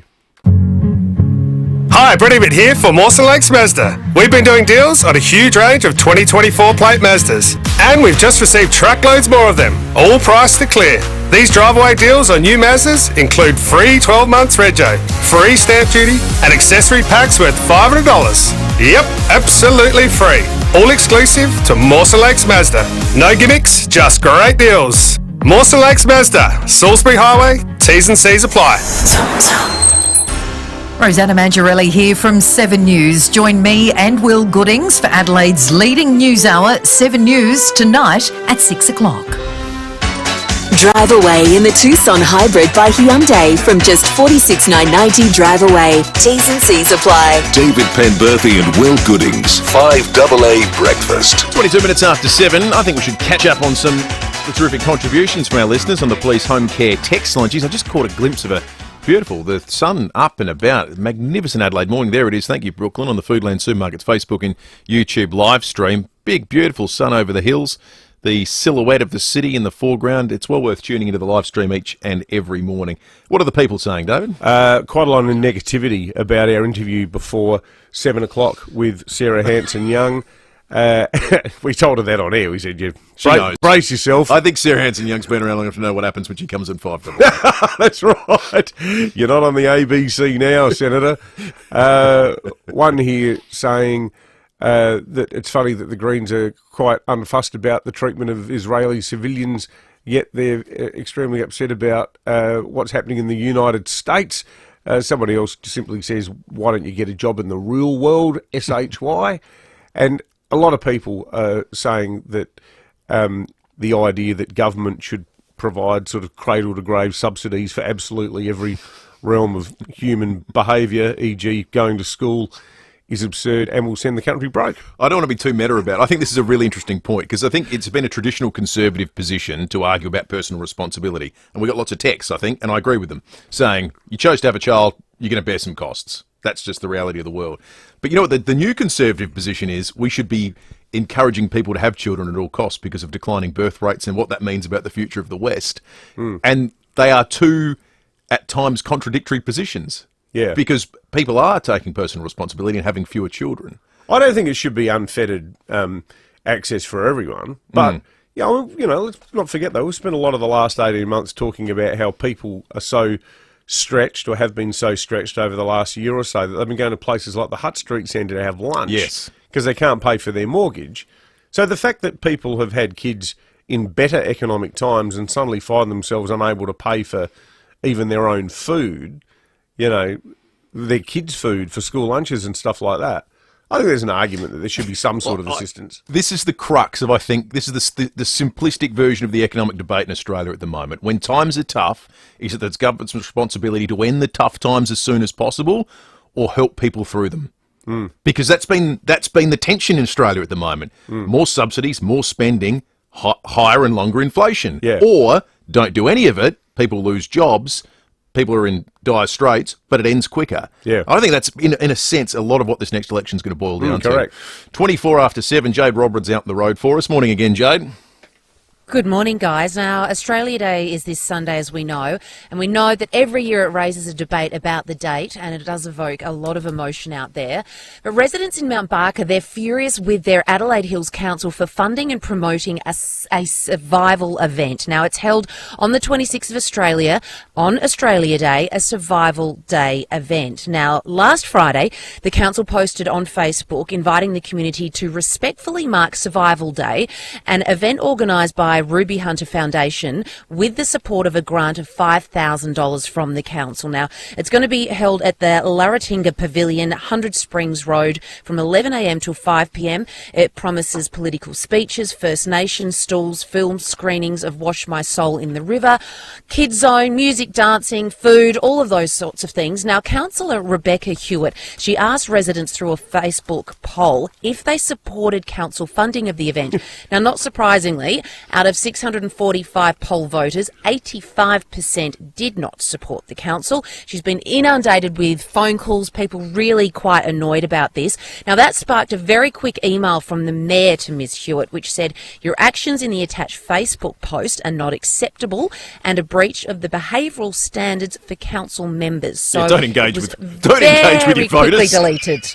yeah. Don't ask them their opinions and what they're thinking. That's God crazy. forbid. Well, they should have taken the advice of Mitcham Council, which said some issues are so divisive we shouldn't ask the public what they think about them at all. I think that's their policy. That's what it sounds like. Oh, that's extraordinary, Jade. So, guys, we would love to hear from any Adelaide Hills residents. 82230000. Are you angered by this event being held in your area, or will you be going along and showing your support? Now, interestingly, today in the Courier Mail, there's a poll asking several questions about Australia Day and how we all feel about it. Now, anyone from around the country can participate in it. I've just jumped on, and it asks you a very wide-ranging group of questions. Now, when should Australia Day be celebrated? Jan 26, a different date, or it should not be celebrated. Overwhelmingly 89% say stick with the date. How would you respond to a business which boycotted Australia Day? More likely to support the business, less likely to support the business, would not make a difference. So 87% said less likely to support the difference. What do you think of Invasion Day protesters? 77%, they are dividing the country. How would you react to a government that changed the date? 78% said they would lose my support. Will you actively celebrate Australia Day this year? 85% said yes. Only 2 more to go. Should professional cricket be played on Australia Day? 94% say yes. And the last question, are you proud to be Australian? 98% said yes. Well, it's an overwhelming set of numbers, and numbers which seem to be lost on the people of Mount Barker Council. Do you think those numbers have changed more in favour of Australia Day in the last 2 years, 2 or 3 years? I think they have. Yeah, because I think that's a byproduct of the bad tactics of people trying to convince you otherwise. Correct. Isn't it? It's Woolworths saying we're not selling flags. It's the Chinese-owned pub conglomerate saying we're not having events on Australia Day, and people just... The fact that if you tell a group of Australians what they should think about anything, as a matter of principle, they'll think the opposite or do the opposite. It's a complete impertinence to tell people what they should or shouldn't think or how they should or shouldn't celebrate. I like the idea, though, that, you've got the Survival Day thing where, time is set aside on January 26th to reflect on what a pack of genocidal bastards we all are, but there's also going to be music and dancing. Shouldn't be all a downer, I guess, is it? Something for everyone. Anyway, now that that's over, let's put Woolly Bully on. 29 after 7. We're going to take a break. 5AA News is coming up. Then, for the first time this year, we go around the courts with Sean Fuster. City Discount Tires. Get saving now with City Discount Tires. We're offering great deals on the world's top brands in tires, wheels, suspension and parts. Suitable for four-wheel drives, SUVs and passenger cars, including Falcon, Michelin, Pirelli, Kumho, Hankook and many more.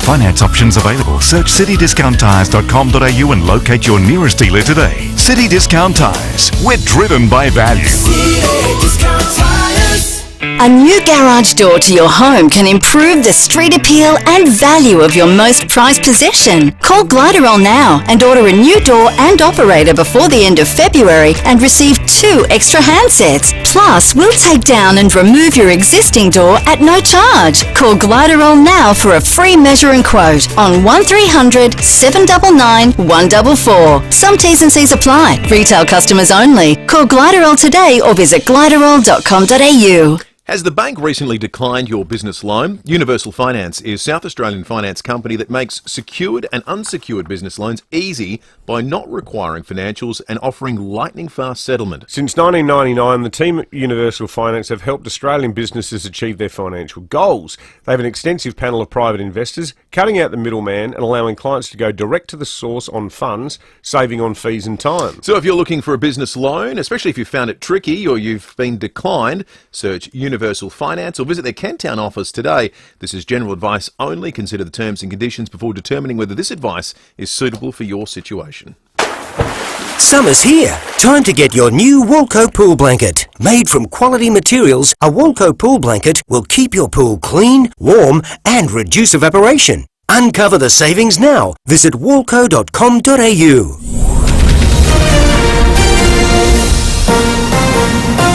This is 5AA News. Always Adelaide.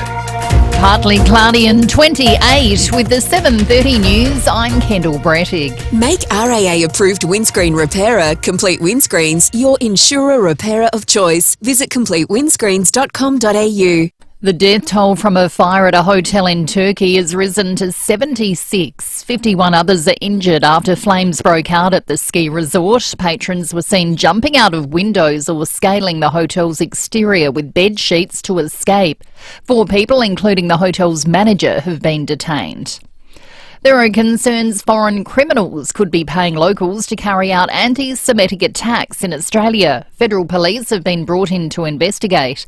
Police commissioners from around the country are due to meet today to discuss possible solutions.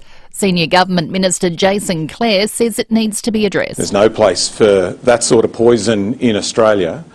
These people are criminals, violent criminals. The way to stop this is to hunt them down and lock them up. That's how this stops. A man's in the hospital with life-threatening injuries after being hit by a car at Edwardstown last night. It happened on South Road near Castle Plaza. The 39-year-old man from Hackham West was hit by a silver Mazda. The driver, a 56-year-old man from Hallett Cove, wasn't injured. Major crash officers are investigating.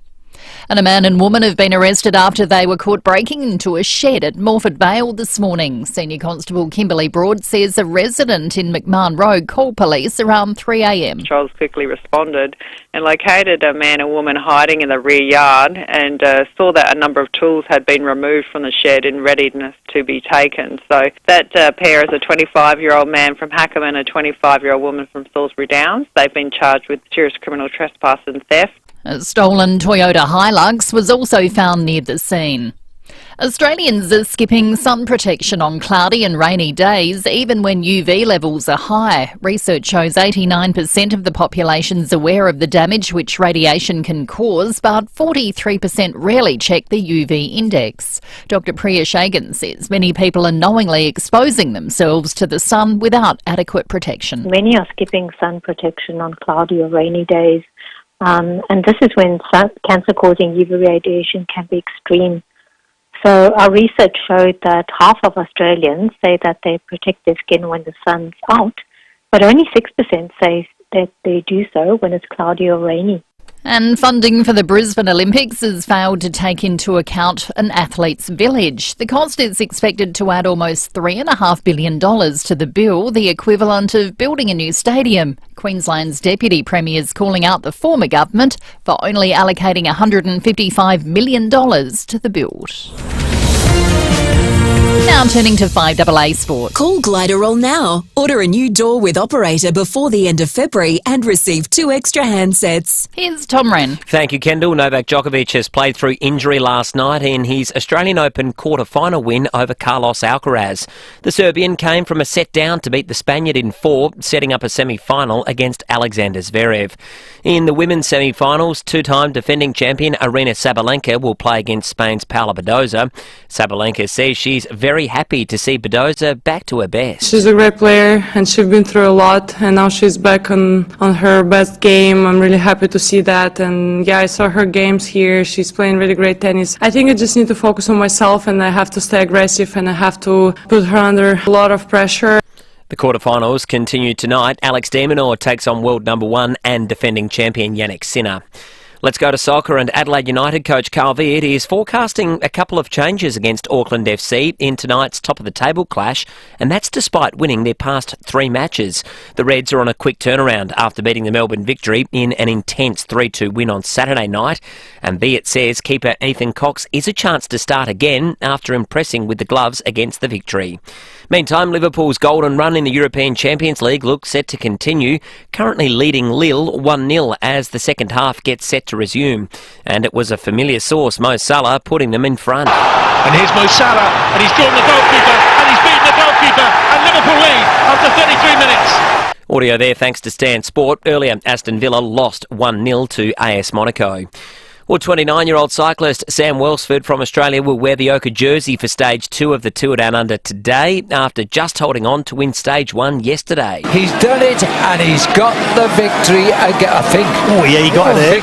Just got there. Audio thanks to 7. And in some cricket news, the Hobart Hurricanes are through to the Big Bash Grand Final. That's following a 12-run win against the Sydney Sixers. And that's the 5AA Sport. Now to the traffic. Selling your commercial property for top dollar is made easier with the team at RWC Adelaide. Visit rwcadelaide.com. Morning there, got a smash at Wingfield. It's on the north-south motorway, the Wingfield ramp. Fair bit of fluid on the road and heavy delays. Look out for that today. Aylif's Road is closed. It's South Road just near the Crescent. That's at St Mary's near Adrian Bryan's due to a burst water main. And the tour is heading up to the beautiful Barossa today, up round Tanunda. Look out for road closures and delays through till around 7 o'clock. Got a camera, May Terrace Lockley's. Discover the all-electric Mini Cooper Ackland Mini Garage. With its fun design and go-kart feel, it's yours for just $49,990 drive away. Book your test drive today. Adelaide's most accurate traffic on 5AA. To the weather, partly cloudy and 28 today, more of the same tomorrow, 26. Partly cloudy again on Friday, 28, and a warm weekend, 31 for Saturday and 37 on Sunday. Right now, 18. More news as it happens on 5AA. The future of Australian caravanning is here. The all-new 2025 range by Crusader Caravans, Caravan Manufacturer of the Year. Built to be bold, built to endure, made in Australia. Find your local dealer today at crusadercaravans.com.au. Go on, stand out. Crusader Caravans. $20,000. Now's your last chance to win it. Edwardstown Mazda's incredible 2024 plate clearance sale is in its final stages with huge factory bonuses and massive discounts. Plus at Edwardstown Mazda and only Edwardstown Mazda, every purchase sends you straight into the draw to win $20,000. Yep, that's $20,000. Why would you go anywhere else? It's gotta be Edwardstown Mazda, the #1 destination for Mazda in SA. T's and C's apply. T24/1786. Drive away in the Tucson Hybrid by Hyundai from just $46,990 drive away. T's and C's apply. David Penberthy and Will Goodings, 5AA Breakfast. 22 minutes to 8. It is a Wednesday morning, and 2025 is going to sound a lot like 2024 and the 9 or 10 years before it, because at this time each week we go round the courts with Sean Fuster. It's time to go around the courts with Sean Fuster on 5AA Breakfast. Good to have you back, and good to have you in, Sean. Very good to be back. Thank you, boys. Thank you, listeners. And here we go for year 10 of this. I was saying to you off air, Sean, that when we talk to our listeners and they say what it is about the show that they love, they often say, oh, we love Sean's segment. So thank you very much, I can't believe everyone. how fast time has gone. 10 years? Crazy. I reckon I had hair then. You had more hair. If you're watching on the live stream, you can see that that's not really the case anymore. I've still got all what mine, I do it's have just starting starting to to go go grey through the middle. No, your beard's all right. Mine's gone white. You call that a beard? Lift No, your well, game. you should have Lift seen your me. game. Should have seen me last week. Shameful. Shameful. The case that we're going to have a look at this morning, Sean, dates back before even this. It dates back to the early 2000s. Probably the case I've been covering the longest in Is my that right? career. I would say so, yeah. We're talking about the case of Nicole McGinness in the strawberry patch, where she was found. The subject of her ongoing parole requests are in the news this week. Yeah, so Nicole McGinness did her 18-year minimum term for the murder of Joanne Lillycrap out in the western suburbs. And as you said, that's the one where Joanne was sadly dismembered and had a very, very gruesome death, which we obviously won't go too deep into right now at this time of the morning. Having completed her parole, of course, McGinness is entitled to apply to the parole board for release on parole. And that's a staged system that we've talked about many times before. You get approved for parole, you live in the pre-release centre for a while, you're then allowed day visits to go out and get acclimated to the community again, and only when you've proven that you can be trusted with that are you released to live in the community. Well, McGinness never gets past that first hurdle, because she always gets back on the gear.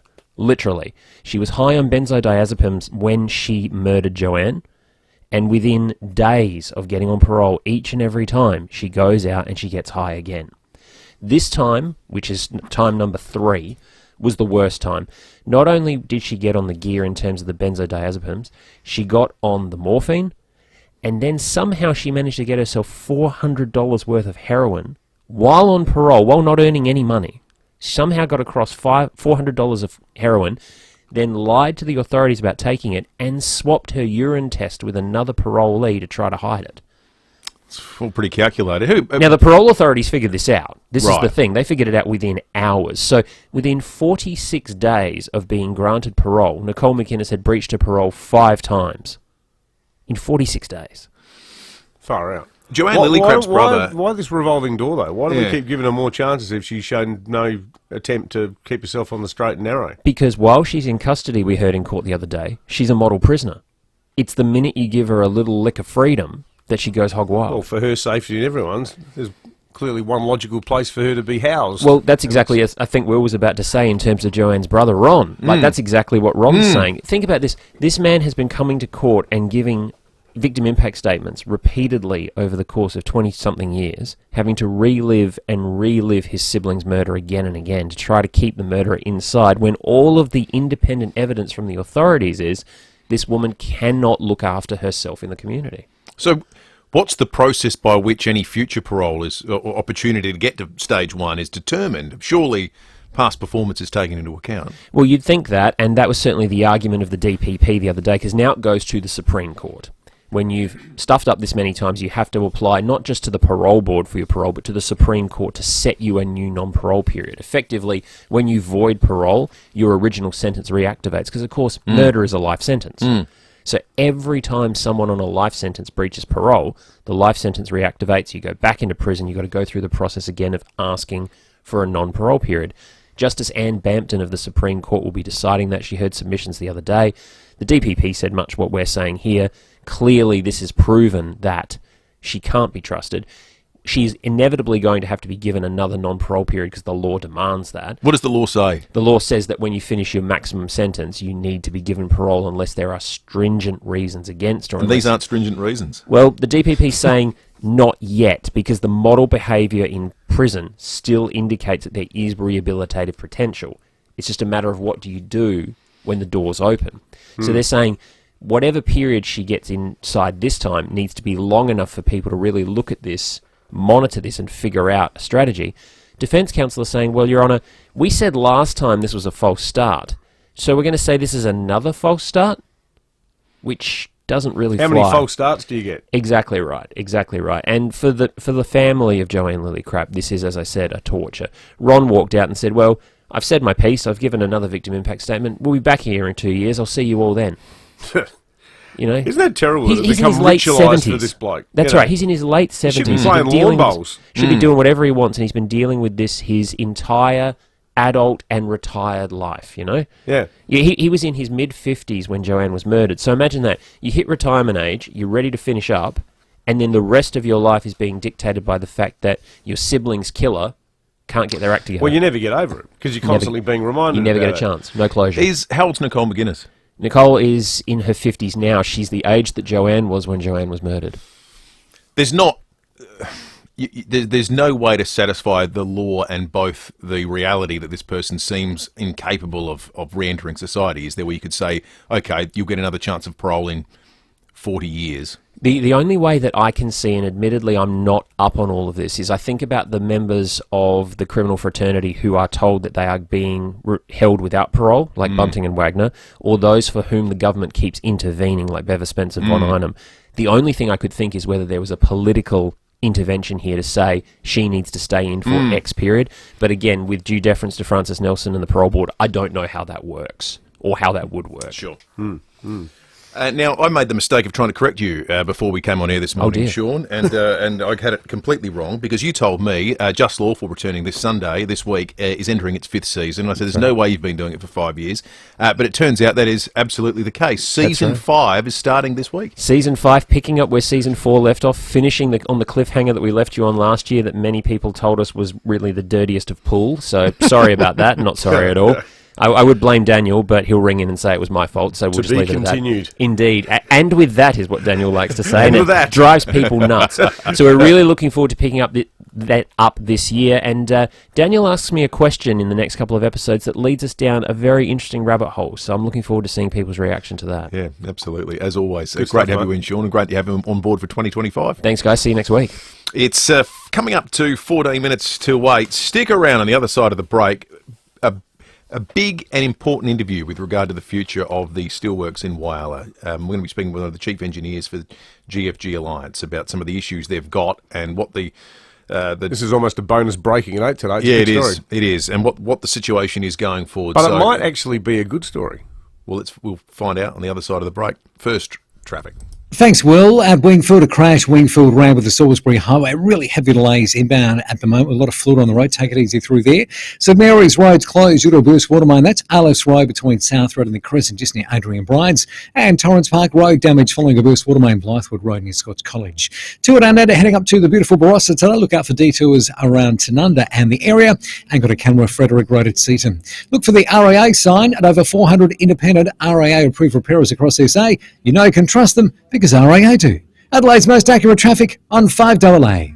Get a Toyota forklift. Deliver more with Toyota, the world's #1 forklift brand. Choose from a great range including pallet jacks, walkie stackers and reach forklifts, right up to their leading Toyota counterbalance forklifts. Legendary reliability and safety with cleaner, greener electric options. Toyota can tailor the right forklift solution for you. It's all part of the Toyota Forklift Advantage. For more, visit toyotamaterialhandling.com.au. Get a Toyota forklift.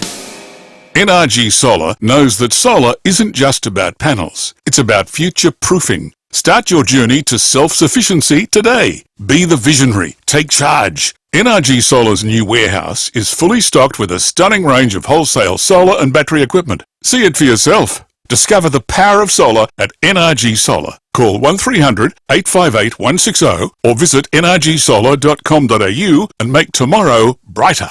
That's nrgsolar.com.au. Hi, I'm Bronte Manuel from 2.2. With Adelaide's reputation for major events and festivals, it's not just our city that's attracting attention, our property market is too. With a majority of our best buyers last year purchasing from interstate or internationally, this period offers homeowners a unique chance to showcase their property to a wider audience. Whether it's expats returning home or investors drawn to Adelaide's lifestyle and opportunities, at Toop and Toop, we have proven strategies to help you take full advantage of this moment. Our team works proactively to match the right buyers with the right homes, ensuring no opportunity is missed. So if you're thinking of selling, we'd love to help. Visit toop.com.au. Toop and Toop, Adelaide's trusted real estate advisors. Celebrate the Australia Day long weekend with the finest Aussie seafood from Samtas Seafoods. Enjoy factory direct prices. I got these over Christmas, they're sensational. Large premium king prawns, large and cooked, just $21.99 a kilo, or make it a feast. Grab a 3 kilo deal for just $19.90 a kilo. Freshly sharked West Coast oysters and tenderised large octopus prepared daily, plus king prawns, perfect for the barbecue. Your guests are going to absolutely love it. Take it up a notch with premium Aussie raw prawn meat, only $39.99 a kilo. And don't forget freshly cooked bay bugs, blue swimmer crabs, just $27.99 a kilo. Backed by popular demand for 2025, the famous 4 kilos for $60 deal. Choose from Tassie salmon cutlets or portions, barramundi, flathead, New Zealand dory fillet, salt and pepper squid, battered New Zealand whiting and more. Mix, match and save. It is unbeatable value. Samtas Seafoods, I'll see you there. 201 Richmond Road, Richmond, open 7 days. The king prawn deals and 4 for $60 specials are available now. Start your Australia Day celebrations with Samtas. Family adventures await in the Tullawarna X16B. With room for everyone and off-road ready performance, available now at Austrac Campers. Austrac Campus. 5AA Breakfast is streaming live right now. To watch, simply head to 5AA on Facebook or YouTube. Drive away in the Tucson Hybrid by Hyundai from just $46,990 drive away. T's and C's apply. David Penberthy and Will Goodings, 5AA Breakfast. Well, the Whyalla Steelworks is a large consumer of natural gas, obviously enough, but Epic Energy, which is its gas provider, it has a 2 to 3 week planned shutdown on the main gas line that feeds the steelworks. Now, this is obviously going to leave the operations without natural gas.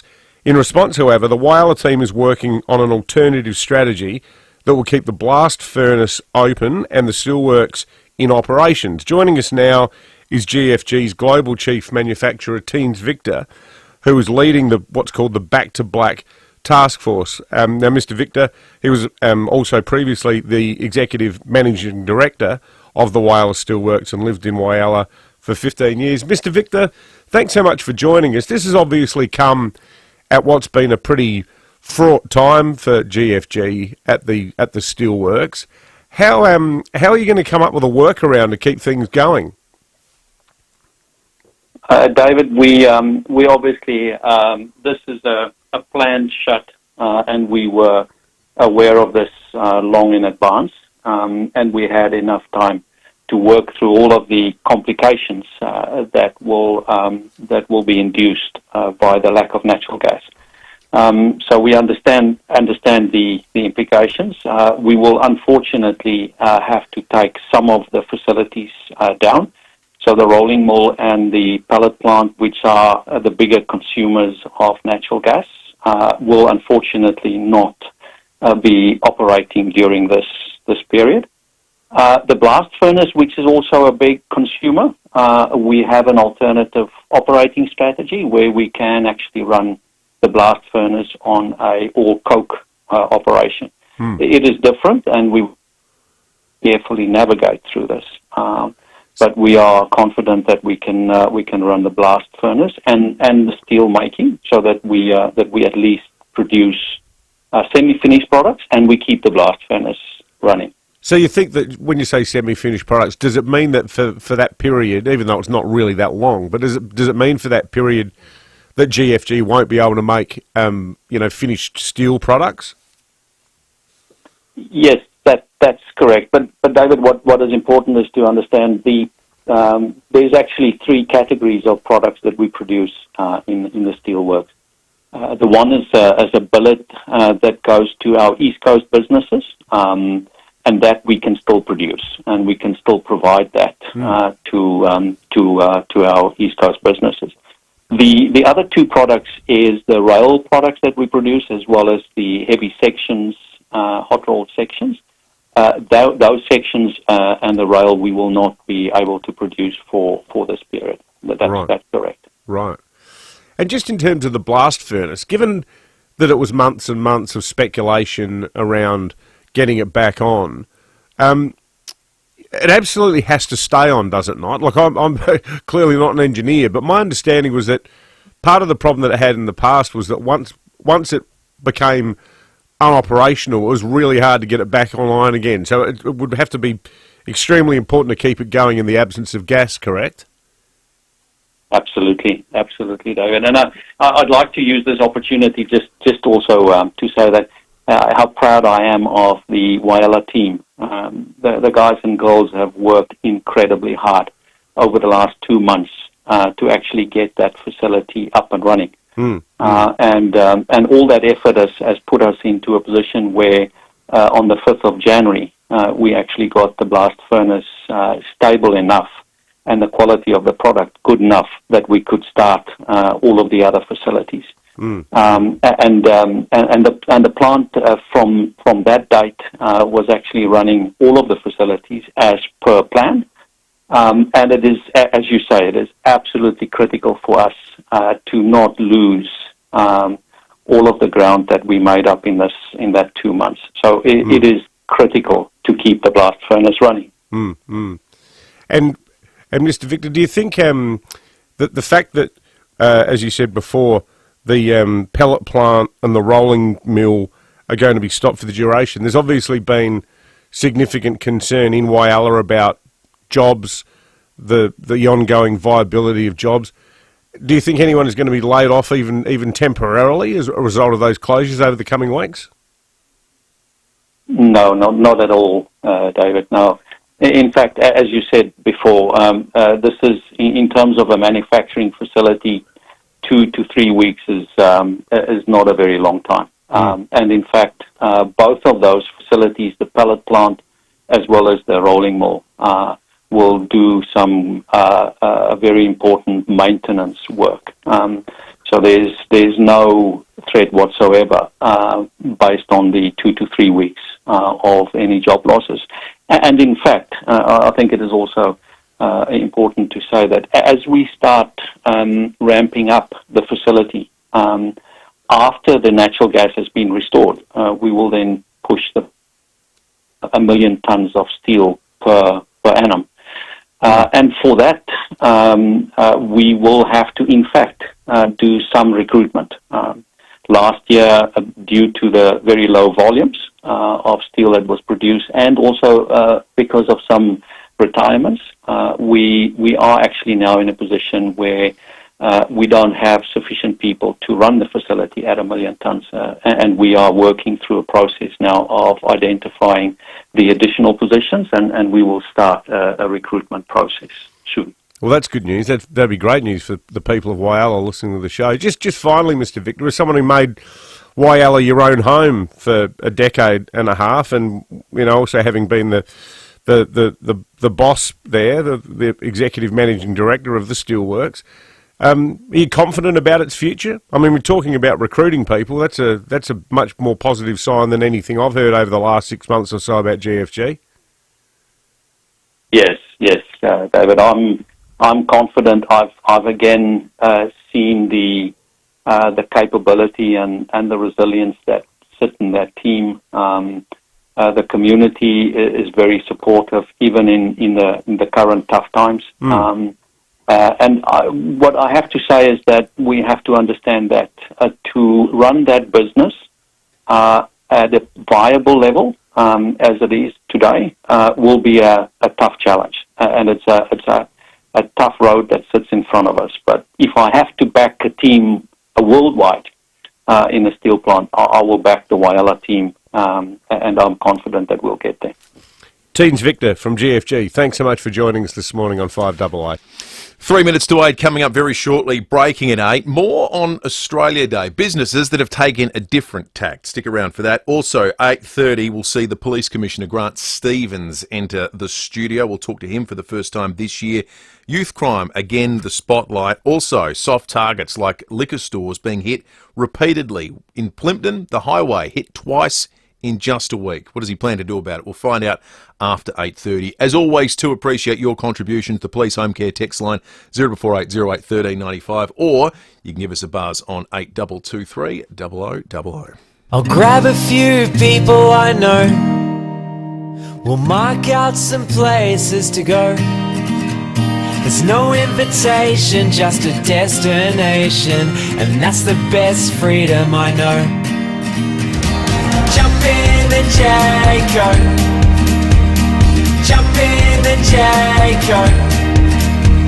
Yeah, that's the best freedom I know.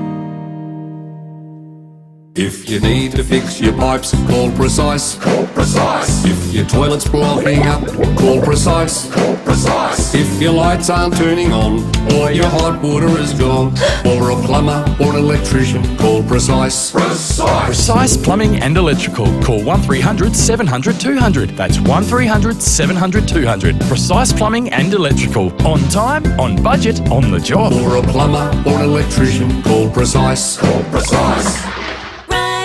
Right Price, Adelaide's best in heating and cooling, has risen to new heights. Literally, Right Price are now your roofing people too. Same exceptional service, value and quality. From total roof replacement, including tiled roof installation, to tile roof repairs, cleaning and painting. And for peace of mind, a rock solid quote. So the only surprise you'll get is how magnificent your roof and home looks. Do it right. Visit rightpriceroofing.com.au. You can get your roof right at Right Price. A new garage door to your home can improve the street appeal and value of your most prized possession. Call Gliderol now and order a new door and operator before the end of February and receive 2 extra handsets. Plus, we'll take down and remove your existing door at no charge. Call Gliderol now for a free measure and quote on 1300 799 144. Some T's and C's apply. Retail customers only. Call Gliderol today or visit gliderol.com.au.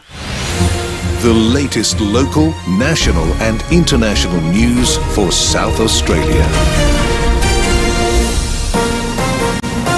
This is 5AA News. Always Adelaide. Partly cloudy and 28. With the 8 o'clock news, I'm Kendall Brettig. Chipped windscreen? RAA approved repairer Complete Windscreens repairs it from just $99. Find the Big Red Koala. A huge hotel fire at a ski resort in Turkey has killed at least 76 people. As the BBC's Alunda Till explains, 4 people, including the owner, have been detained. The fire broke out in the early hours of the morning in the 12-storey hotel at the start of a 2-week school holiday when many families come to ski. The blaze is believed to have begun in the restaurant and spread quickly through the wooden-clad building. A survivor said no fire alarms rang and questioned whether there were any smoke detectors. Local media said several people died jumping from hotel windows. Images show white bedsheets tied together as desperate guests tried to escape. The hotel's location, perched on a cliff, made the firefighting operation harder. A 39-year-old man is fighting for life in hospital after being hit by a car near the Castle Plaza shopping centre last night. Paramedics were called to South Road at Edwardstown just before 11:15, finding the man with critical injuries. The driver of the car wasn't injured and is helping police with their inquiries. Multiple people have been injured in a stabbing in Tel Aviv. The attacker was shot dead by a civilian and has been identified as a Moroccan national with US residency who only moved to Israel 3 days ago. While police commissioners from around the country will meet today to discuss a rise in anti-Semitic attacks. A national reporting system will be established to better coordinate and reform responses to attacks. And federal police are investigating whether foreign actors are paying local criminals to carry out hate crimes. Co-CEO of the Executive Council of Australian Jury, Alex Rivchin, says it's a national emergency. We're dealing with a level of evil and criminality in our society where people think it's okay to set fire to private homes, to childcare centres, to places of worship, and risk the lives of their fellow Australians.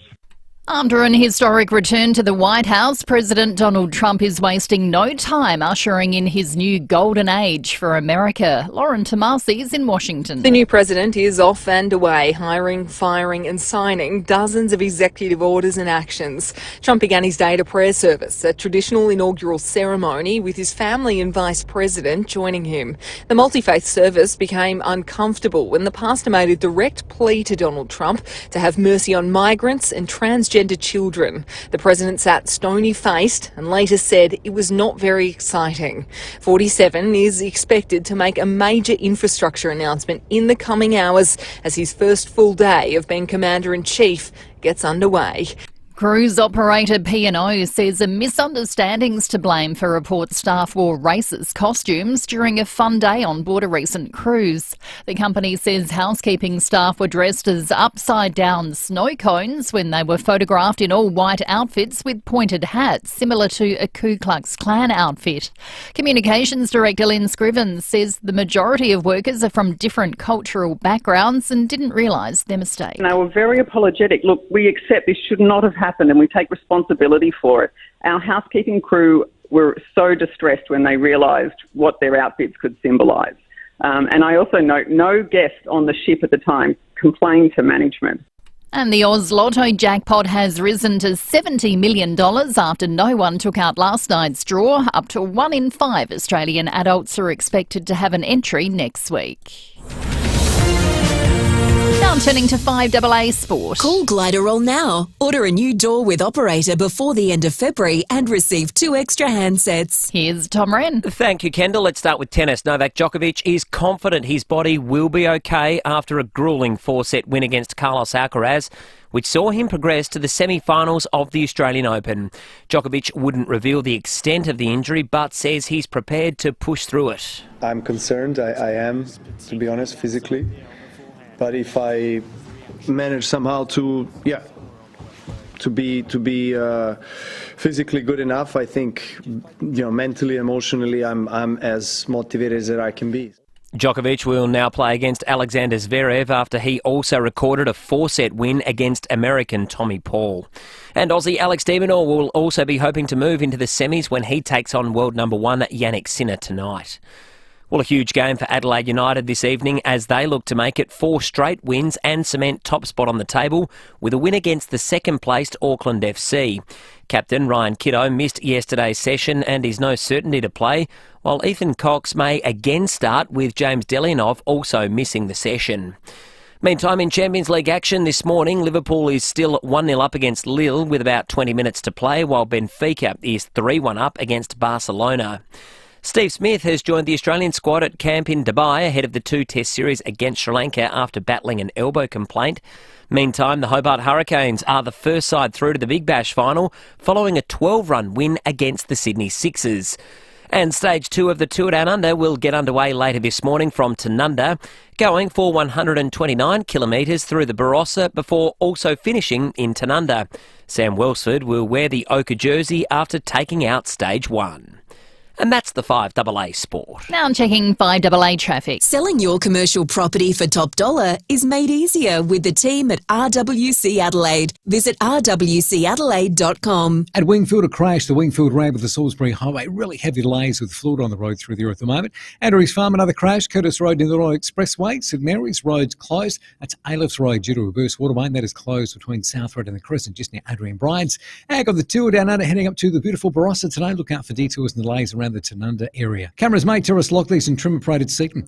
Expect compliments this summer with Mercedes-Benz. Enjoy complimentary stamp duty on select demonstrators. Head in store or online today. Limited time only. T's and C's apply. Adelaide's most accurate traffic on 5AA. Partly cloudy and 28 today. Partly cloudy again tomorrow, 26. More of the same on Friday, 28. And a warm weekend, 31 for Saturday and 37 on Sunday. Right now, 19. More news as it happens on 5AA. Streaming live via the 5AA Player app on DAB Digital Radio and on 1395 AM. This is 5AA, always Adelaide. Drive away in the Tucson Hybrid by Hyundai from just $46,990 drive away. T's and C's apply. David Penberthy and Will Goodings. 5AA Breakfast. 7 minutes after 8, we've got a Zoos pass to give away, a family pass to see the new pandas. We'll do that in the next 30 minutes on the program. So if you want to get along, get your thinking caps on. We're going to have a bit of fun.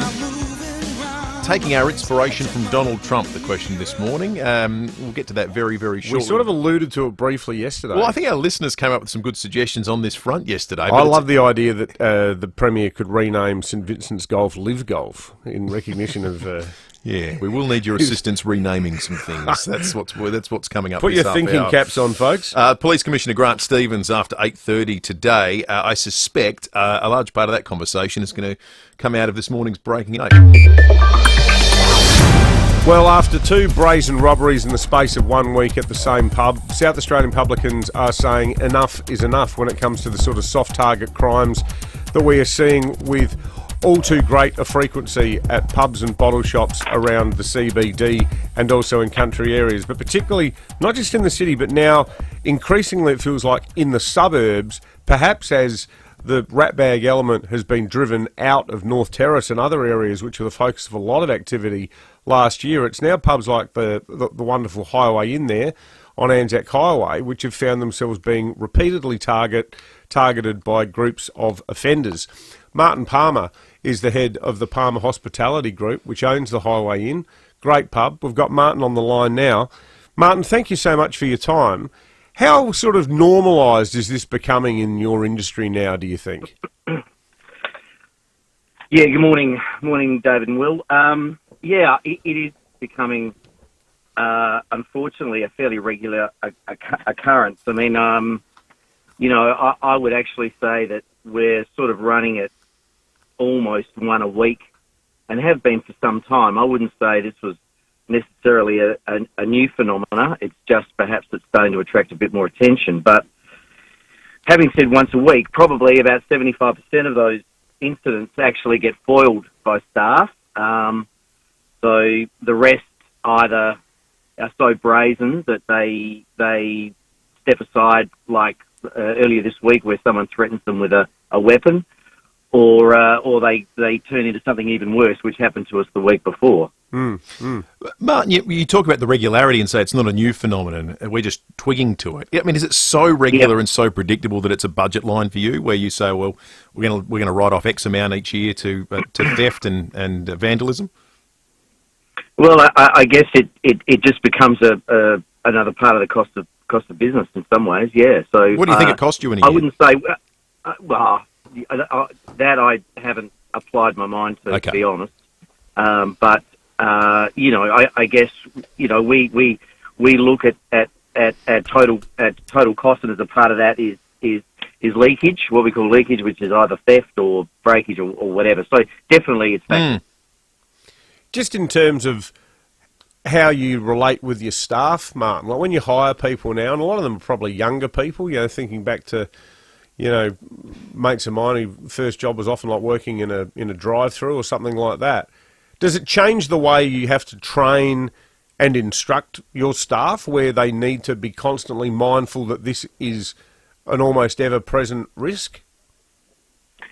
Yeah, it's a really complex question. Of course, it now constitutes a part of their training. I mean, it's such a regular occurrence that it needs to. It's really difficult. Every time one of these things happen, the first thing you think of is, oh, those poor kids out there. I mean, I say kids, you know, I mean, they could be. I sort of kind of mean that broadly, but you just feel for them. I mean, it puts them in very difficult situations every time, and you know, while we've got fairly strict protocols about how to deal with it, obviously we don't just let people just pick up things off shelves and walk out. And all employers have different attitudes towards this, and I think that also contributes a little bit to how widespread and how brazen some of these people have become. Martin, I spoke yesterday to Peter Hurley, who's the state's biggest publican, hugely successful business figure. You know, the Arca Bar, the Marion, the old Tonsley, the new Panorama. I'm very familiar with Peter. Yeah, I'm sure you are. But I just want to share some of what he said to me. He said the problems that were confined to the CBD last year have been forced to the near parkland suburbs. He said the methodology of a raid has totally changed. Avoiding detection is not a priority at all. They walk in numbers, the women first, go straight to the beverages of choice, be it Bundy, Beam or whatever, grab as much as they can hold, yell a warning to attendant, stay away or I'll smash this over your effing head and walk out. Additionally, the other problem is 14-year-old teenagers coming in, doing a quick raid on the RTD fridge. It's becoming increasingly serious and dangerous for bottle shop attendants. Then he said, we don't even report it to police now, which means there is no accurate record of the extent of the problem. And he says there is a need for a reporting depot so at least police and others are aware of the prevalence of these crimes.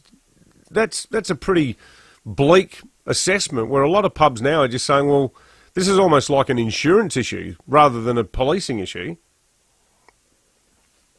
Yeah, I'm not exactly sure what you mean by an insurance issue. I mean, but in terms of I mean, we all know that police resources are finite, and they do the best they can. But I mean, a lot of what Peter says, of course, is absolutely correct. But every situation is different. I mean, the two incidences that you're reporting at the highway last week and this week, were diametrically different in the nature of who the perpetrators were, how they went about it. So every situation is different. There are a broad range of people who are either emboldened for whatever reason, whether it's consequence or. Interestingly, one of the guys said to me yesterday that he felt that another contributing factor was there's so much of it on social media. In fact, often people filming other people doing things, not necessarily in liquor stores, but just general retail, often filming it to show that someone is doing something wrong, but it just shows how easy it can be and how little consequence there ultimately can be. That it emboldens people to act this way. Yeah, you demonstrate some sympathy for the labour force issues that the police force are happening at the moment, Martin. But we do have the police commissioner coming up on the program after 8:30 this morning. Is there anything the police could be doing better or more to help you or to prevent these sorts of things? Well, at the end of the day, I think that moves by the government to beef up sentencing for particularly repeat offenders is really what we need. I think at the end of the day, in some ways, I'd liken it to just broadly, loosely, one-punch violence, in the sense that the more publicity that got, the more people realised that there was a consequence for their actions, the less and less. That has definitely, people act so much more responsibly in licensed premises than they used to, I believe. And I think a lot of that was due to the widespread publicity it got. So the more and more people realise that there's a consequence for these kinds of things, the more of a deterrent it will become, I believe. Great interview, Martin. Martin Palmer from the Palmer Hospitality Group, owner of the Highway Inn, where we had our Marion High School Year 12 1985 social. Sorry, Will. man. David, sorry, David. Yeah. Can I just correct you that the Highway Hotel has not been a Highway Inn for 20 years. Mate, I'm stuck in 1985. I had to tell you that. I just had to tell you that. You go, mate. When we bought the hotel, we had a saying. We said that the inn is out. We didn't want rumours and grab a granny to be a moniker that we had to carry forever. Mate, I still try to organise catch-ups with friends at Lenny's Tavern, so that's how stuck in the past I am. Yeah, okay. Good on you, Martin. I suspect, when we won't hear the police commissioner say it after 8:30 this morning, that he'll agree, I reckon, in a quiet moment with what Martin said. And I think our listeners all do too. And that is that the failure of the system is the sentencing. Correct. It's how we repeat offenders. Because they're not treated as serious crimes. No. I reckon it's the overwhelming problem with it. And look, it would be great if there were more police, and we're going to ask the logistical questions of the Commissioner when he's in here. My understanding is the term essays, is that how you pronounce it? Yes. Essays, which are like these surly emo type kids, brooding troublemakers, hoodies, all the rest of it. Apparently there's a bunch of Anglo kids who were the perpetrators last week, so that's one part of it. These gangs of kids wandering around, but a big part of it is Indigenous, and the second robbery that happened at the highway was a member of the Indigenous community, who are massively overrepresented in these statistics. Let's not beat around the bush. So there's competing issues here in terms of the profile of the people who do it, but the bottom line is, how many of these people who are caught ever spend a single second in jail? Why do we talk about the profile of the people? Isn't it a fundamental bedrock of Western civilization the rule of law? Everyone is equal under the law. Just apply the law. Is it? It was. Maybe I've got to update my information. It might be about 600 more years out of date. More of that wishful thinking coming from the left-hand side of the studio. Well, it used to be. Yeah. You know, that was the idea. Well, a lot of this stuff would have been back in the day, like things like, Summary Offences Act style stuff where you just, that's it. You're in the clink. World doesn't work that way anymore. No, it doesn't. But the end result of that is you got a budget line as a publican just broken into, stuff lost. Peter Hurley's bought himself his own security van that moves around to his various excellent bottle shops. It's crazy. The taxpayers aren't paying for that. He is. On a brighter note, we have a family pass to give away to the zoo. You can go get along and see the brand new pandas. They're out and about doing panda-related things. 8223 is the number. We're going later today. Are you really? Nice school holiday activity. Well, I've got my family ticket. Jumped online yesterday. $115 for 2 adults and 2 kids. We'll be down there about 3 o'clock. Won't cost you that. It'll cost you the price of a local call. If you should have gone to the competition. You should have called in. Exactly right. We're inspired by Donald Trump. Have a listen. A short time from now, we are going to be changing the name of the Gulf of Mexico to the Gulf of America. Gulf of Mexico, now the Gulf of America. He did it with a stroke of a pen. Claudia Sheinbaum, the Mexican president, she, in response, said that maybe they should call parts of the United States Mexican America, given that for a long time it was. Yeah, absolutely. You know the full name of Los Angeles? Nuestra Señora la Reina de Los Angeles de Porciuncula. Right. That's what it used to be called. For the It's a mouthful, my isn't it? people. Yeah. A bit of a mouthful. Let's call it LA. LA's a bit easier. Yeah. What should we rename in South Australia? Or just rename something. You rename something and you could win the Zoo Family Pass. 8223 We got some terrific suggestions. When that first bit of audio came out, listeners started having a bit of fun with it, but we're going to formalise it and send someone off to the zoo because there's good opportunity for silliness. 8223 or jump on the police home care text line 0480 1395. What should we be renaming in South Australia? Thanks, Will. A Wingfielder crashed the Wingfield ramp at the Salisbury Highway. Heavy delays with fluid on the road there. Oaklands Park, debris on the road following a smashed dirt road near Diagonal Road. And St Mary's got a road closed this morning due to a burst water main. It's Ailif's Road between South Road and the Crescent, just near Adrian Bryant's. Really, really busy. If you can and you're on the Southern Expressway inbound, try getting off at Marion Road to avoid those delays. Time to anchor down. Flight Centre's cruise sale is on now. Cruise the South Pacific from $1,089 per person, including $400 on-board credit. Book now at Flight Centre. Adelaide's most accurate traffic on 5AA. The 5AA Sports Show, Rowie and Timmy G.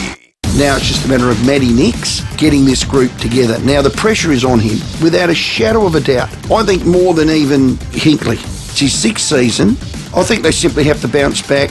They've got to improve and they've got to play finals. And I think their best they probably can. The 5AA Sports Show. So it all hinges on, for me, the midfield again. What is the best mix? Weekdays from 4 p.m. on 5AA. Always Adelaide. Have you seen the stunning new sign at NRG Solar's relocated office in St Mary's? It's not just a sign, it's a beacon of sustainability. As leaders in solar solutions, NRG Solar's commitment to innovation shines bright. Their new warehouse is fully stocked with a stunning range of wholesale solar and battery equipment. See it for yourself, 1275 South Road St Mary's, or visit nrgsolar.com.au for a sustainable future. That's nrgsolar.com.au. Steinborner Automotive in Gawler, Nooriutpur and Clare has always been well worth the trip, even more so with their 41st birthday sale. Steinborner has purchased over 400 certified vehicles, SUVs and 4x4s, all with free roadside assist, and ripped $500,000 off normal prices across the range with $1,500 trade-in bonus on all trade-ins. Plus, deals on new and demo Hyundai, Ford, Mitsubishi, Jack and Mazda. Visit steinborner.com.au. Now, home maintenance can be exhausting. You need a plumber, an electrician, a handyman and a renovator. Or why don't you swap all these numbers for one? Precise Plumbing and Electrical. From plumbing and electrical work to pipe relining, bathroom renovations and handyman services, they're your one-stop solution with 25 years' worth of happy customers. They'll service all areas of Adelaide and be there on time every time with an expert in your field of need, ready to do top-notch work. In fact, they're so confident in their expertise that their workmanship comes with a lifetime warranty. With free quotes and upfront fixed pricing, Precise Plumbing and Electrical is a name you can trust and the only name you need to remember. Visit preciseservices.com.au. It can happen at any time, more often than you think. Suddenly, through illness or accident, you could lose the capacity to manage your financial or personal affairs. What happens next? Who makes medical or health decisions? Who controls the family trust? From the simplest to the most complex wills and estate plans, Donlan Lawyers will answer your questions and help carry out your wishes. For wills and estate planning, visit donlanlawyers.com, Hindmarsh Square, Adelaide, and Ocean Street, Victor Harbour. Rosanna Mangiarelli here from 7 News. Join me and Will Goodings for Adelaide's leading news hour, 7 News, tonight at 6 o'clock. Drive away in the Tucson Hybrid by Hyundai from just $46,990 drive away. T's and C's apply. David Penberthy and Will Goodings, 5AA Breakfast. 23 minutes after 8, the suggestions coming through on the police home care text line. Things we should rename, inspired by Donald Trump's order that the Gulf of Mexico be renamed the Gulf of America. Some of them are forthright comments on the state of things in South Australia, okay? And some involve some strong language. So if you don't like that, this isn't the show you've for you. come to the wrong place for the next couple of minutes. For example, okay, I've warned you. Stephen Henley Beach. Good morning, fellas. I think we should rename Parliament House Bullshit Castle. There's a sort of earthy simplicity to that. Yeah. It's very appealing. Kathy in Theberton, what should we rename? I think we should rename the new pandas. Okay. To Fred and Wilma. Fred and Wilma. Fred and Wilma. Hopefully we get a Pebbles and a Bam Bam soon enough, Kathy. Yeah, rolls off the tongue. I like this one from Andrew. We could rename Davern Park again. Someone says North Terrace, Goonsack Way. What about that? And in keeping with Mr. Popularity himself, someone has suggested that we should rename the Murray Mallee the Murray Malinauskas. Oh, the Murray. Well, I think that was it the same person who suggested Cooper Petey could become Cooper Peter.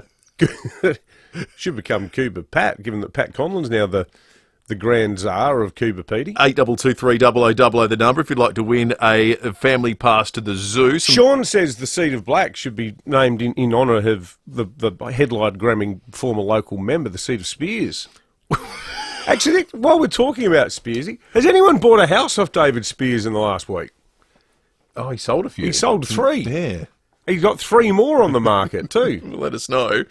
There's some footy-related ones that I don't mind. Someone's texted in and said the Ramsgate Hotel could be renamed Ruse Fight Club. It's not bad. First rule of Ruse Fight Club? Well, everyone talks about the Fight Club. Yeah, well, that's right. The Adelaide Oval Pocket, the infamous Adelaide Oval Pocket, Ben Key's Corner. Someone suggested it could be renamed too. We're still angry about that, are we? 2025. I think it lives in the legend now, doesn't it? 82230000. We're going to pass to get along and see the pandas for what we should rename in South Australia. Surely the Britannia Roundabout needs some sort of special name. I like someone here talking about our inability to let people in on the roads, that we should be known as Can't Mergistan. Oh, that is excellent. Can't Mergistan. Oh, it now sounds you're like a real talking. country. See, if you called in with that, I reckon you're winning yourself a family pass to the zoo. Yeah. 8223. You know what we shouldn't be called? The City of Churches. That name has held us back for decades, hasn't it? Do you want to go to the city of churches? I mean, I've got nothing against churches, but how accurate is it in a global sense? Apparently, proportionally, Adelaide was more of a statistical outlier for pubs than churches. City of pubs. Well, we've got the city of pubs. That'd probably attract more people here than someone who wants to go and look at the, Wesley Church on Franklin Street. That's nice. Someone wants the Adelaide Oval car park renamed to Price Gouging Opportunists. Got a statement from the opposition cost of living spokeswoman Heidi Girolamo sent in on that very point, saying the SMA has explained this price increase in media reports by pointing out that they are subsidising public transport to footy with the state government.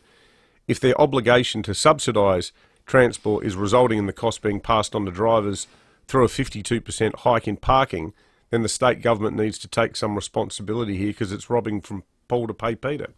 So that's the opposition's take on it. We received some information from the government that suggests there'd been no change to the financial arrangement, though, didn't we? Yeah, well, the government said we haven't lent on the SMA. Yeah, there's been no increase. They're saying over there, talk to the SMA about it. All right, let's send Kathy off to the zoo. Kathy, you're going to the zoo. You can check out the brand new pandas in their habitat. In the meantime, we're going to take a break. 5AA News is coming up, and the Police Commissioner will join us in the studio for the first time this year next. Ever driven a better car than yours? Now you can. The Tucson Hybrid by Hyundai. From $46,990 drive away. Visit your participating Hyundai dealer today. T's and C's at hyundai.com.au. Adelaide's local, trusted and truly connected talkback radio station. 5AA. Always Adelaide. Hi, Daniel Talia here, General Manager of Home. That's HAUME. If you're thinking about selling your home and it's in our price range, we'll buy it. Forget spending thousands getting your home ready for sale. We'll offer you market value right now. And the settlement can be up to 12 months if you like, which gives you loads of flexibility. That's how easy it is. To get in touch with us today, visit home.com.au and remember HAUME.com.au. At Home, we buy homes. It pays to cruise with RAA. Book and pay a deposit on a new ocean or river cruise with RAA Travel by Feb 28, 2025 for the chance to win a $5,000 cruise holiday voucher. Can you imagine that? Booking a cruise and winning a cruise. It's better to be a member with RAA Travel. Promoter is RAA. T's and C's exclusions, booking and eligibility criteria apply. Available at travel.raa.com.au. Hyundai recently won the prestigious Motoring Award of Wheels Car of the Year. That's pretty amazing news by itself, but it gets better because Hyundai is also the proud exclusive vehicle partner of the Tour Down Under. Right now, Hyundai is celebrating with keys to summer clearance event across the entire Hyundai range, including petrol, hybrids and EVs. Visit your local Hyundai dealer for your opportunity to experience an award-winning brand and get a fantastic deal in January. Hyundai, Wheels Car of the Year winner and proud exclusive vehicle partner of the wonderful 2025 Tour Down Under. 5AA Breakfast is streaming live right now. To watch, simply head to 5AA on Facebook or YouTube.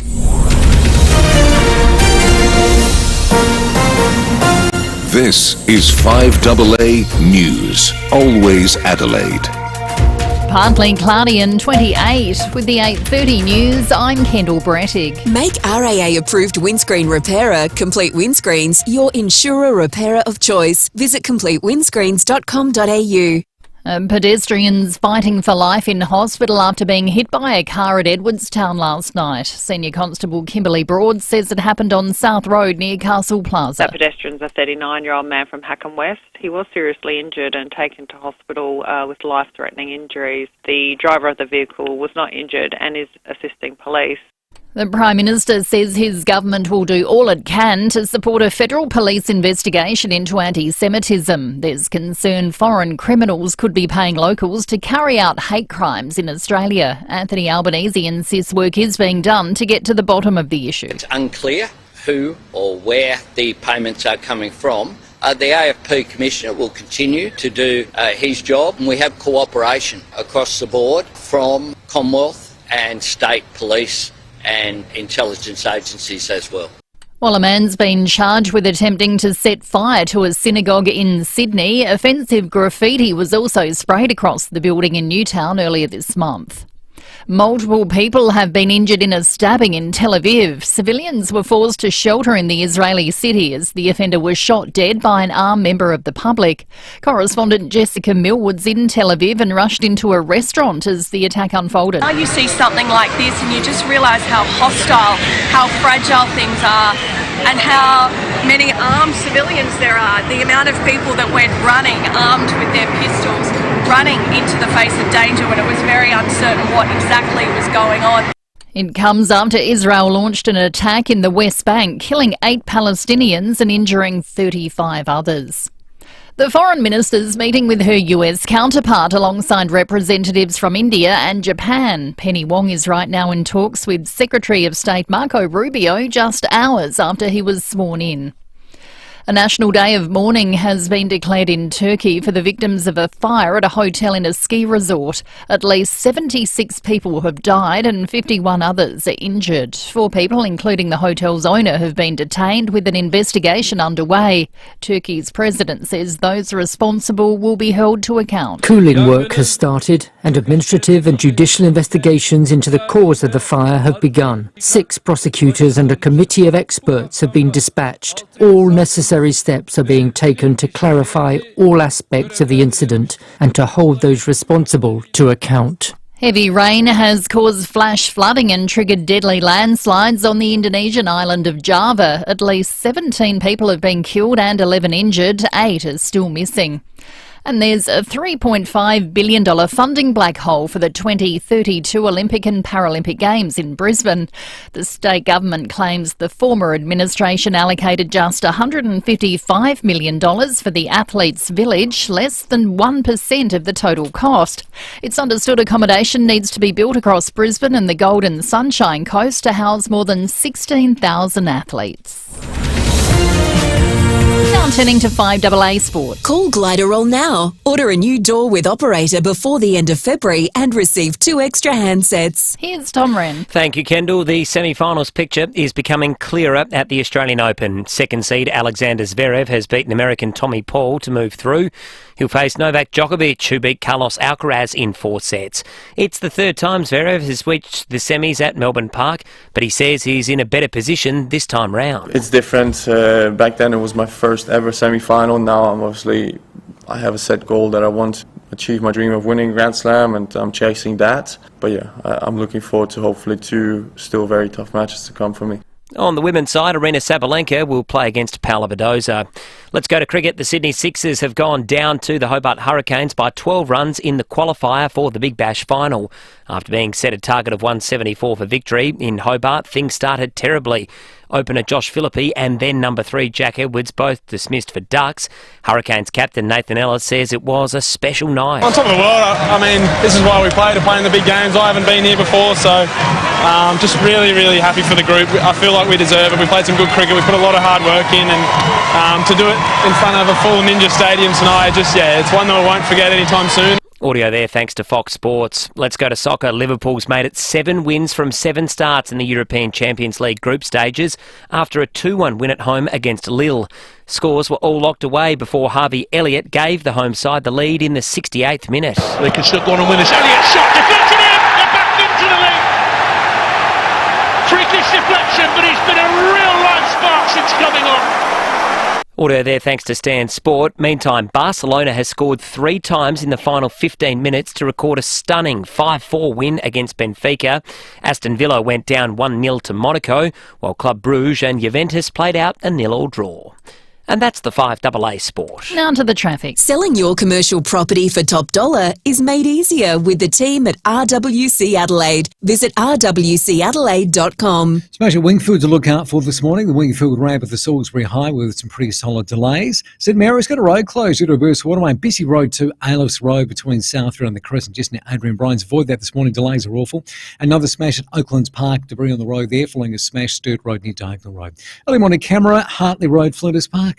Honda's huge finance offer is here. Get 3.88% interest rate and a 5.22% comparison rate on any new Honda. Hurry ends 28th of Feb. T's and C's apply. Adelaide's most accurate traffic on 5AA. Partly cloudy and 28 today, more of the same tomorrow, 26, the same again for Friday, 28, and a warm weekend, 31 for Saturday and 37 on Sunday. Right now, 20. More news as it happens on 5AA.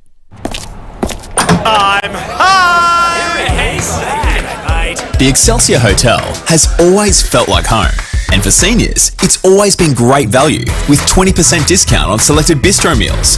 Yep, 20% off. Feeding the whole family? Bring them all Saturday or Sunday for live acoustic music from 5 p.m. And kids eat free. Some conditions apply. The Excelsior Hotel feels like home, but better. You just know it's a Barreau Hotel. Is your bloated belly making you feel fat and miserable? Introducing new Caruso's Bloaties. Caruso's Bloaties contains peppermint and ginger, which are traditionally used in Western herbal medicine to relieve belly bloating, plus digestive enzymes to help your body digest lactose and fat. So if you're fed up with your bloated belly making you feel fat and miserable, try Caruso's Bloaties today. Caruso's Bloaties is available from leading pharmacies and health stores. Always read the label and follow the directions for use. At Coles, find everything you need for back to school, like half-price Sanitarium Up and Go liquid breakfast, 250ml 6-pack, now just $6. Back to school is sorted at Coles. Offer ends Tuesday. Drive away in the Tucson Hybrid by Hyundai from just $46,990 drive away. T's and C's apply. David Penberthy and Will Goodings, 5AA Breakfast. 22 minutes to 9. If you jump on the Foodland Supermarkets Facebook and YouTube live stream, you'll see we've been joined in the studio for the first time in 2025 by the Police Commissioner, Grant Stevens. Commissioner, good morning to you. Morning, Will. Morning, David. Good to see you, Commissioner, and thanks for rejoining us in 2025. We always a pleasure. Love our catch-ups. Well, I don't know if you heard Breaking at 8, but we had a couple of big players from the local hospitality scene. Caught up with Martin Palmer, who owns the Highway, and heard also from Peter Hurley from the Hurley Group about the crime issue. Crime wave might be a bit of a beat-up term to use for it, but it seems in the views in the eyes of publicans, it does feel like it's endemic, does it not? Well, I think Martin made a really good point that there probably hasn't been an increase in the number of incidents, but it does seem to have a spotlight on it, and some of that comes from the brazen manner in which some of these offenders are committing these offences, where they're coming in large numbers and just swarming the store, or they're starting to use violence to intimidate staff within the bottle shops, and that's obviously really concerning to us. We do work really closely with the retail sector for all types of shop theft, and we do know that liquor stores are right up there in terms of the preferred targets for a lot of these offenders. So we are doing as much as we can to get in front of this. One of the challenges is the cohort of people that are doing it. We're talking people, there's no one particular group. We're talking about kids as young as 12, right through to mature adults who are committing these offences. They're committing them in groups. The good news is, more often than not, we arrest the people responsible, but that doesn't provide much comfort for the outlets that are being hit, because they're still subject to the offence even though we do catch the offenders. With your bird's eye view of this specific sort of crime, is there any observable deterrent that works that the retailers can provide? Glass screens, locking away booze? Have you seen anything? That's a really good point, Will, and we've worked with, in terms of a crime prevention approach, along with Consumer and Business Affairs, we've been working with different outlets to make sure that they are doing what they can to make it as hard as possible for these offenders, and that is, no easy access, egress from the shop, locking away the high-value products, just supervising people's behaviour in the store, security when it's necessary. If you're running a business, and whilst you shouldn't have to incur the cost of putting in private security, if that's a measure that's going to materially impact on the safety of your staff, then it's something you have to think about. So a lot of outlets have adopted these different practices to minimise the chance that these people can come in and brazenly commit these offences. But at the same time, and I think Martin alluded to it as well, the safety of their staff is paramount, and we don't want to see retail workers intervening in people's offending if it puts them at risk, and I think that's a sensible approach as well. It's a bit of a challenge. For me to sit here and tell you that shop theft, including liquor, is down 2% this month is it's not much comfort to the people who are still being affected by the crime. So, but the nature of it seems to have changed a lot. Like the brazenness, as you well, say. that's as I think in the first few weeks of this year, we've seen 7 or 8 offences where we've seen a more brazen approach. But it's not to say that this is not the first time it's happened. We've been watching this type of behaviour amongst our criminal cohort, not just in the last few weeks. It's something that we're challenged by and something we have to respond to. To the point Martin made, I'm going to put you on the spot a bit here, but how many, have you ever heard of a case where someone who's been caught for this has spent any time in the justice system, any time in the prison system? Well, I did ask this question last year of my team. Where are the examples of repeat offenders for shop theft spending time in custody? And there are some clear examples of people who do get custodial sentences for aggravated shop theft or repeat offenders. They are spending time in jail, and it's once again it's that balance. Like, you don't expect someone to spend time in prison if they walk into a supermarket and steal some grocery items and that they're a first offender. But if you have a significant track record and your offending is brazen or violent, then you should expect to be spending time in custody. We've had some repulsive anti-Semitic crime in the Eastern Seaboard, mainly in New South Wales. The Prime Minister's convened a National Cabinet now to deal with it. We've had that quite extraordinary revelation from Rhys Kershaw, the head of the AFP, overnight too, that there's some suspicion that this might be foreign entities paying criminal enterprise in Australia to undertake this. We haven't seen those sorts of incidents here in South Australia yet, but has this been an issue you've been lending some thought to? Oh, absolutely. We're watching what's happening interstate. It's unfortunate, I suppose, that sometimes the Eastern Seaboard gives us a bit of a window into what we might expect in South Australia in time to come. But I don't know that we are in the same situation that we're observing in New South Wales particularly, and also Victoria. We have a smaller community in South Australia, and I think we have a much more integrated community as well. So it's one of the benefits of living in South Australia.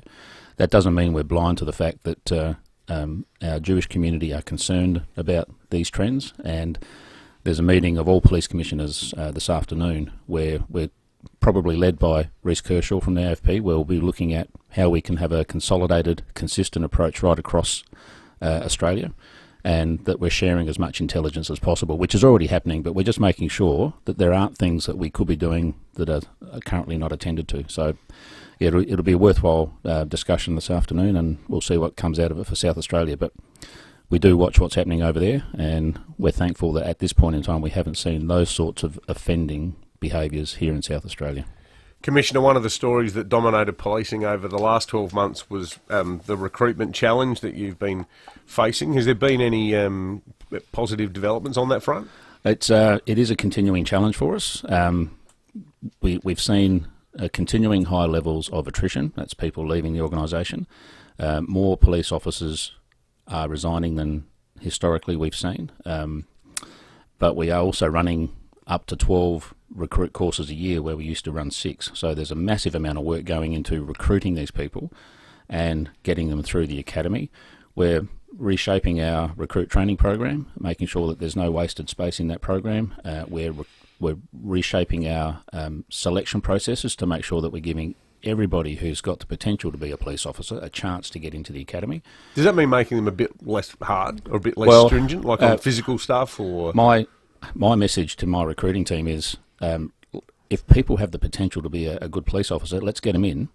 And the caveat is, if we give you a spot on a recruit course, you have to meet our standards. So we do have 9.5 months to work with these people. So rather than look for a person who is almost ready to roll out in a patrol car on day one of their training course, let's take people with potential, work with them through that 9.5 months, but the obligation is on them to meet our standards. So, and the other thing we're doing obviously is the international recruiting with 34 or 30 international recruits starting. We had a couple of them in last year. It was a great chat. Yeah, well, when you're away. Yeah, so we swore a new bunch in just this week, and 4 former Victorian police officers were a part of that cohort as well. So we'll poach people from anywhere. So whilst we're away, there's a story I just want to put a button on because you sought some action and some assistance on it in our absence when we were away. It happened in the early part of January. There was a particularly bad spate of behaviours related to alcohol. I think in one night early in January, 12 people had been arrested, and as a result of that, SAPOL said we want human services and other elements of government to help us out because this is clearly occupying a lot of your time. I just was wondering whether that assistance had been rendered, had come, and if you're already seeing any benefits as a result of it. There's been a shift in, or there's been an increase in the level of support to these people who are the ones that we continually respond to, and that has had a positive impact. So just to be clear, that's people that are sitting around drunk every day. Yeah. Maybe they're not committing crimes, they're just nuisances. It's intimidating, it's antisocial. Yep. They're often fighting amongst themselves, which is frightening for people who are in the vicinity. There are offences committed as well, so we are continually responding to these locations and these people, and our expectation is that what can be done to either return these people to their home locations in APY lands or remote South Australia, those steps are taken, or the necessary support is provided so that they are not in a situation where they're likely to commit offences. So we have seen increased support from Human Services, and we're very grateful for that, and we work really closely with them. We know their challenges. Human Services have challenges with this cohort, as we do, but we get the best results when we work together, and we do work really closely together. Grant Stevens, great to have you in again. All the best for 2025. We'll see you soon. Talk to you again soon. Thank Cheers. you. Is there a happy birthday in order too, Commissioner? That was yesterday, mate. Yesterday. Yeah. Well, happy birthday Thank for you. yesterday. Thank you. Yeah. You always get dobbed in, nothing gets by us. We won't ask you. We won't pry. We don't need dates or anything like that. Well, I'll give you a clue. I did 61 kilometres on my bike yesterday.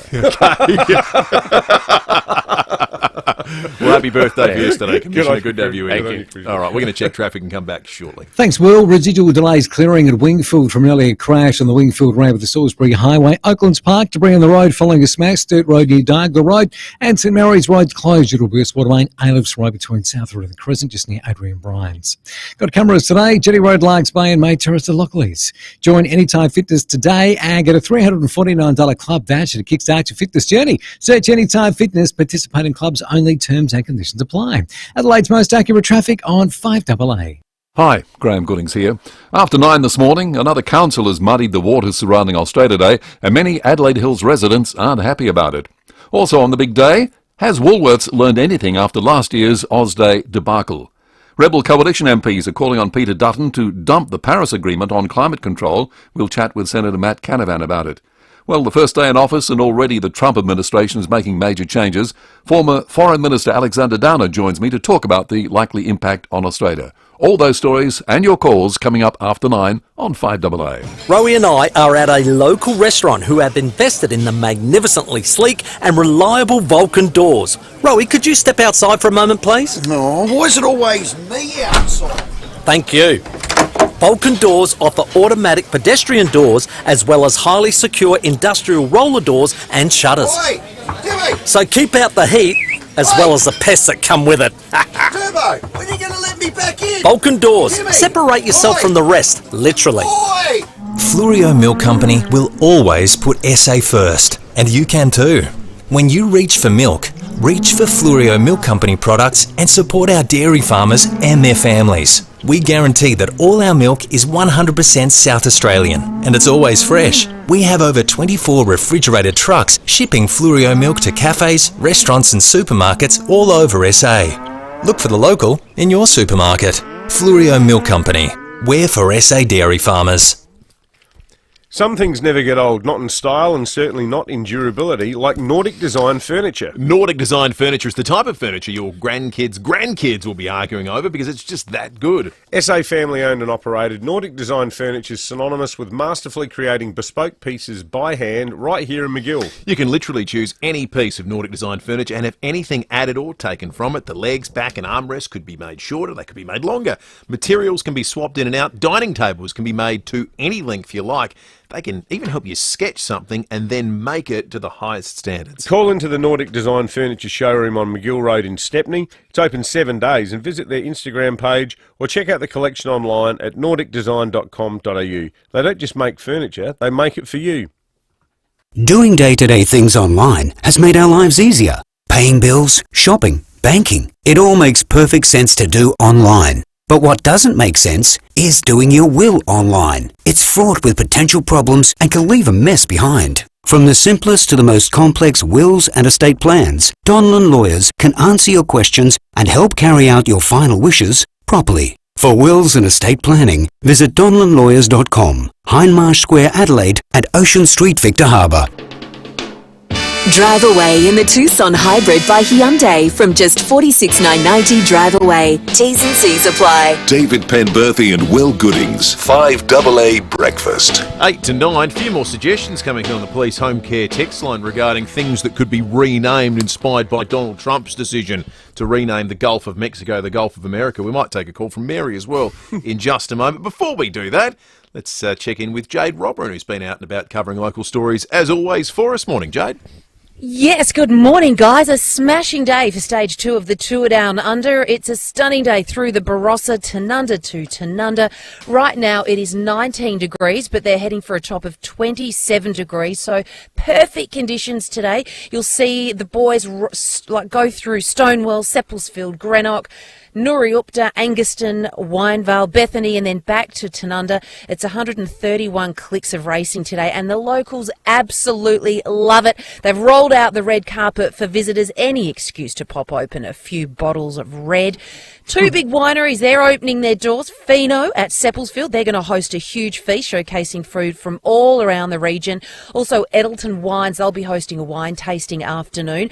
But a great spot to watch today is the live site at Nuriupta Linear Park. You can bring your own picnic rug and chairs, settle in and enjoy the day at your own pace. Now, this one sounds fun. This one's right up my alley because you know I love my gin. The Pedal Party, hosted by Two Hands Wines and also Seppelsfield Road Distillers. So that's a wine and gin event. Now, today will be one of the most picturesque, of course, going through our beautiful Barossa. And those images, they are broadcast all around the world. So it's an incredible tourism hit for SA today. But if you are going and enjoying the day, all that wine and gin talk, take it easy, guys. Drive home responsibly. Tomorrow, Norwood through to Uradla. Fantastic. Tell you what a stage to get along and see through the Barossa there. It'd be spectacular. Tomorrow sounds good too. It all sounds magnificent, doesn't it? it? Uradla Bakery, one of those spicy lamb sausage rolls that they do. It does a great job of showcasing good parts of South Australia, doesn't it? Oh, yeah. You know, just puts a spotlight I on it in a way that other sports really struggle to. We had mates from Sydney who were here last Friday down at Aldinga when the women's race went through, and they were running they went past Snapper Point and down towards Norman Road twice on that route. They did a loop down to Yankalilla and came back up towards the finish at Snapper Point, and my mates and their 3 kids just kept running up to the road, watching the whole peloton come on. They just go, this is just such an excellent thing. There's this chopper flying along the water. I said to Sam and Charlie, I said, this reminds me of Apocalypse Now. And they said, what's that? I said, it's a film we'll watch, in a few years' time. Knowing you, it won't be that many years' time. Hey, well, we did raise the Die Hard question last year, and I think our listeners said that the optimum age at which a young lad should watch Die Hard is 10. And my wife said to me, I didn't know you'd outsource parenting to the 5AA audience. Yeah. And I said, well, Kate, it takes a village. Exactly right. Your beloved lefty Hillary Clinton coined that phrase, I think. Bring Not the people with us. Not quite Hillary, but Donald Trump has inspired Mary's call on renaming something in South Australia. Morning to you, Mary. Good morning, gentlemen. I was thinking that some street in Adelaide should be renamed Grant Stevens Boulevard. He is such a great bloke. Yeah. Every time he comes on, Mary, we get a lot of feedback along those lines. It's a good one. We had some concern about him being on the bike. Someone suggested, good God, man, just take care of yourself. Yeah, exactly. Hey, Dave from Northgate on the text line says, American River should be in sort of reverse patriotic style, given Trump says not the Gulf of Mexico, it's the Gulf of America. American River should be renamed Australian River. Now we're talking. Apparently a bunch of American sealers turned up there. That's the origin of the name, Matthew Flinders, yeah. And they camped there for a while. Frank Potts as well. Was it Frank Potts? The bloke who started Bleasdale Wine. He was one of the first people to move to American River.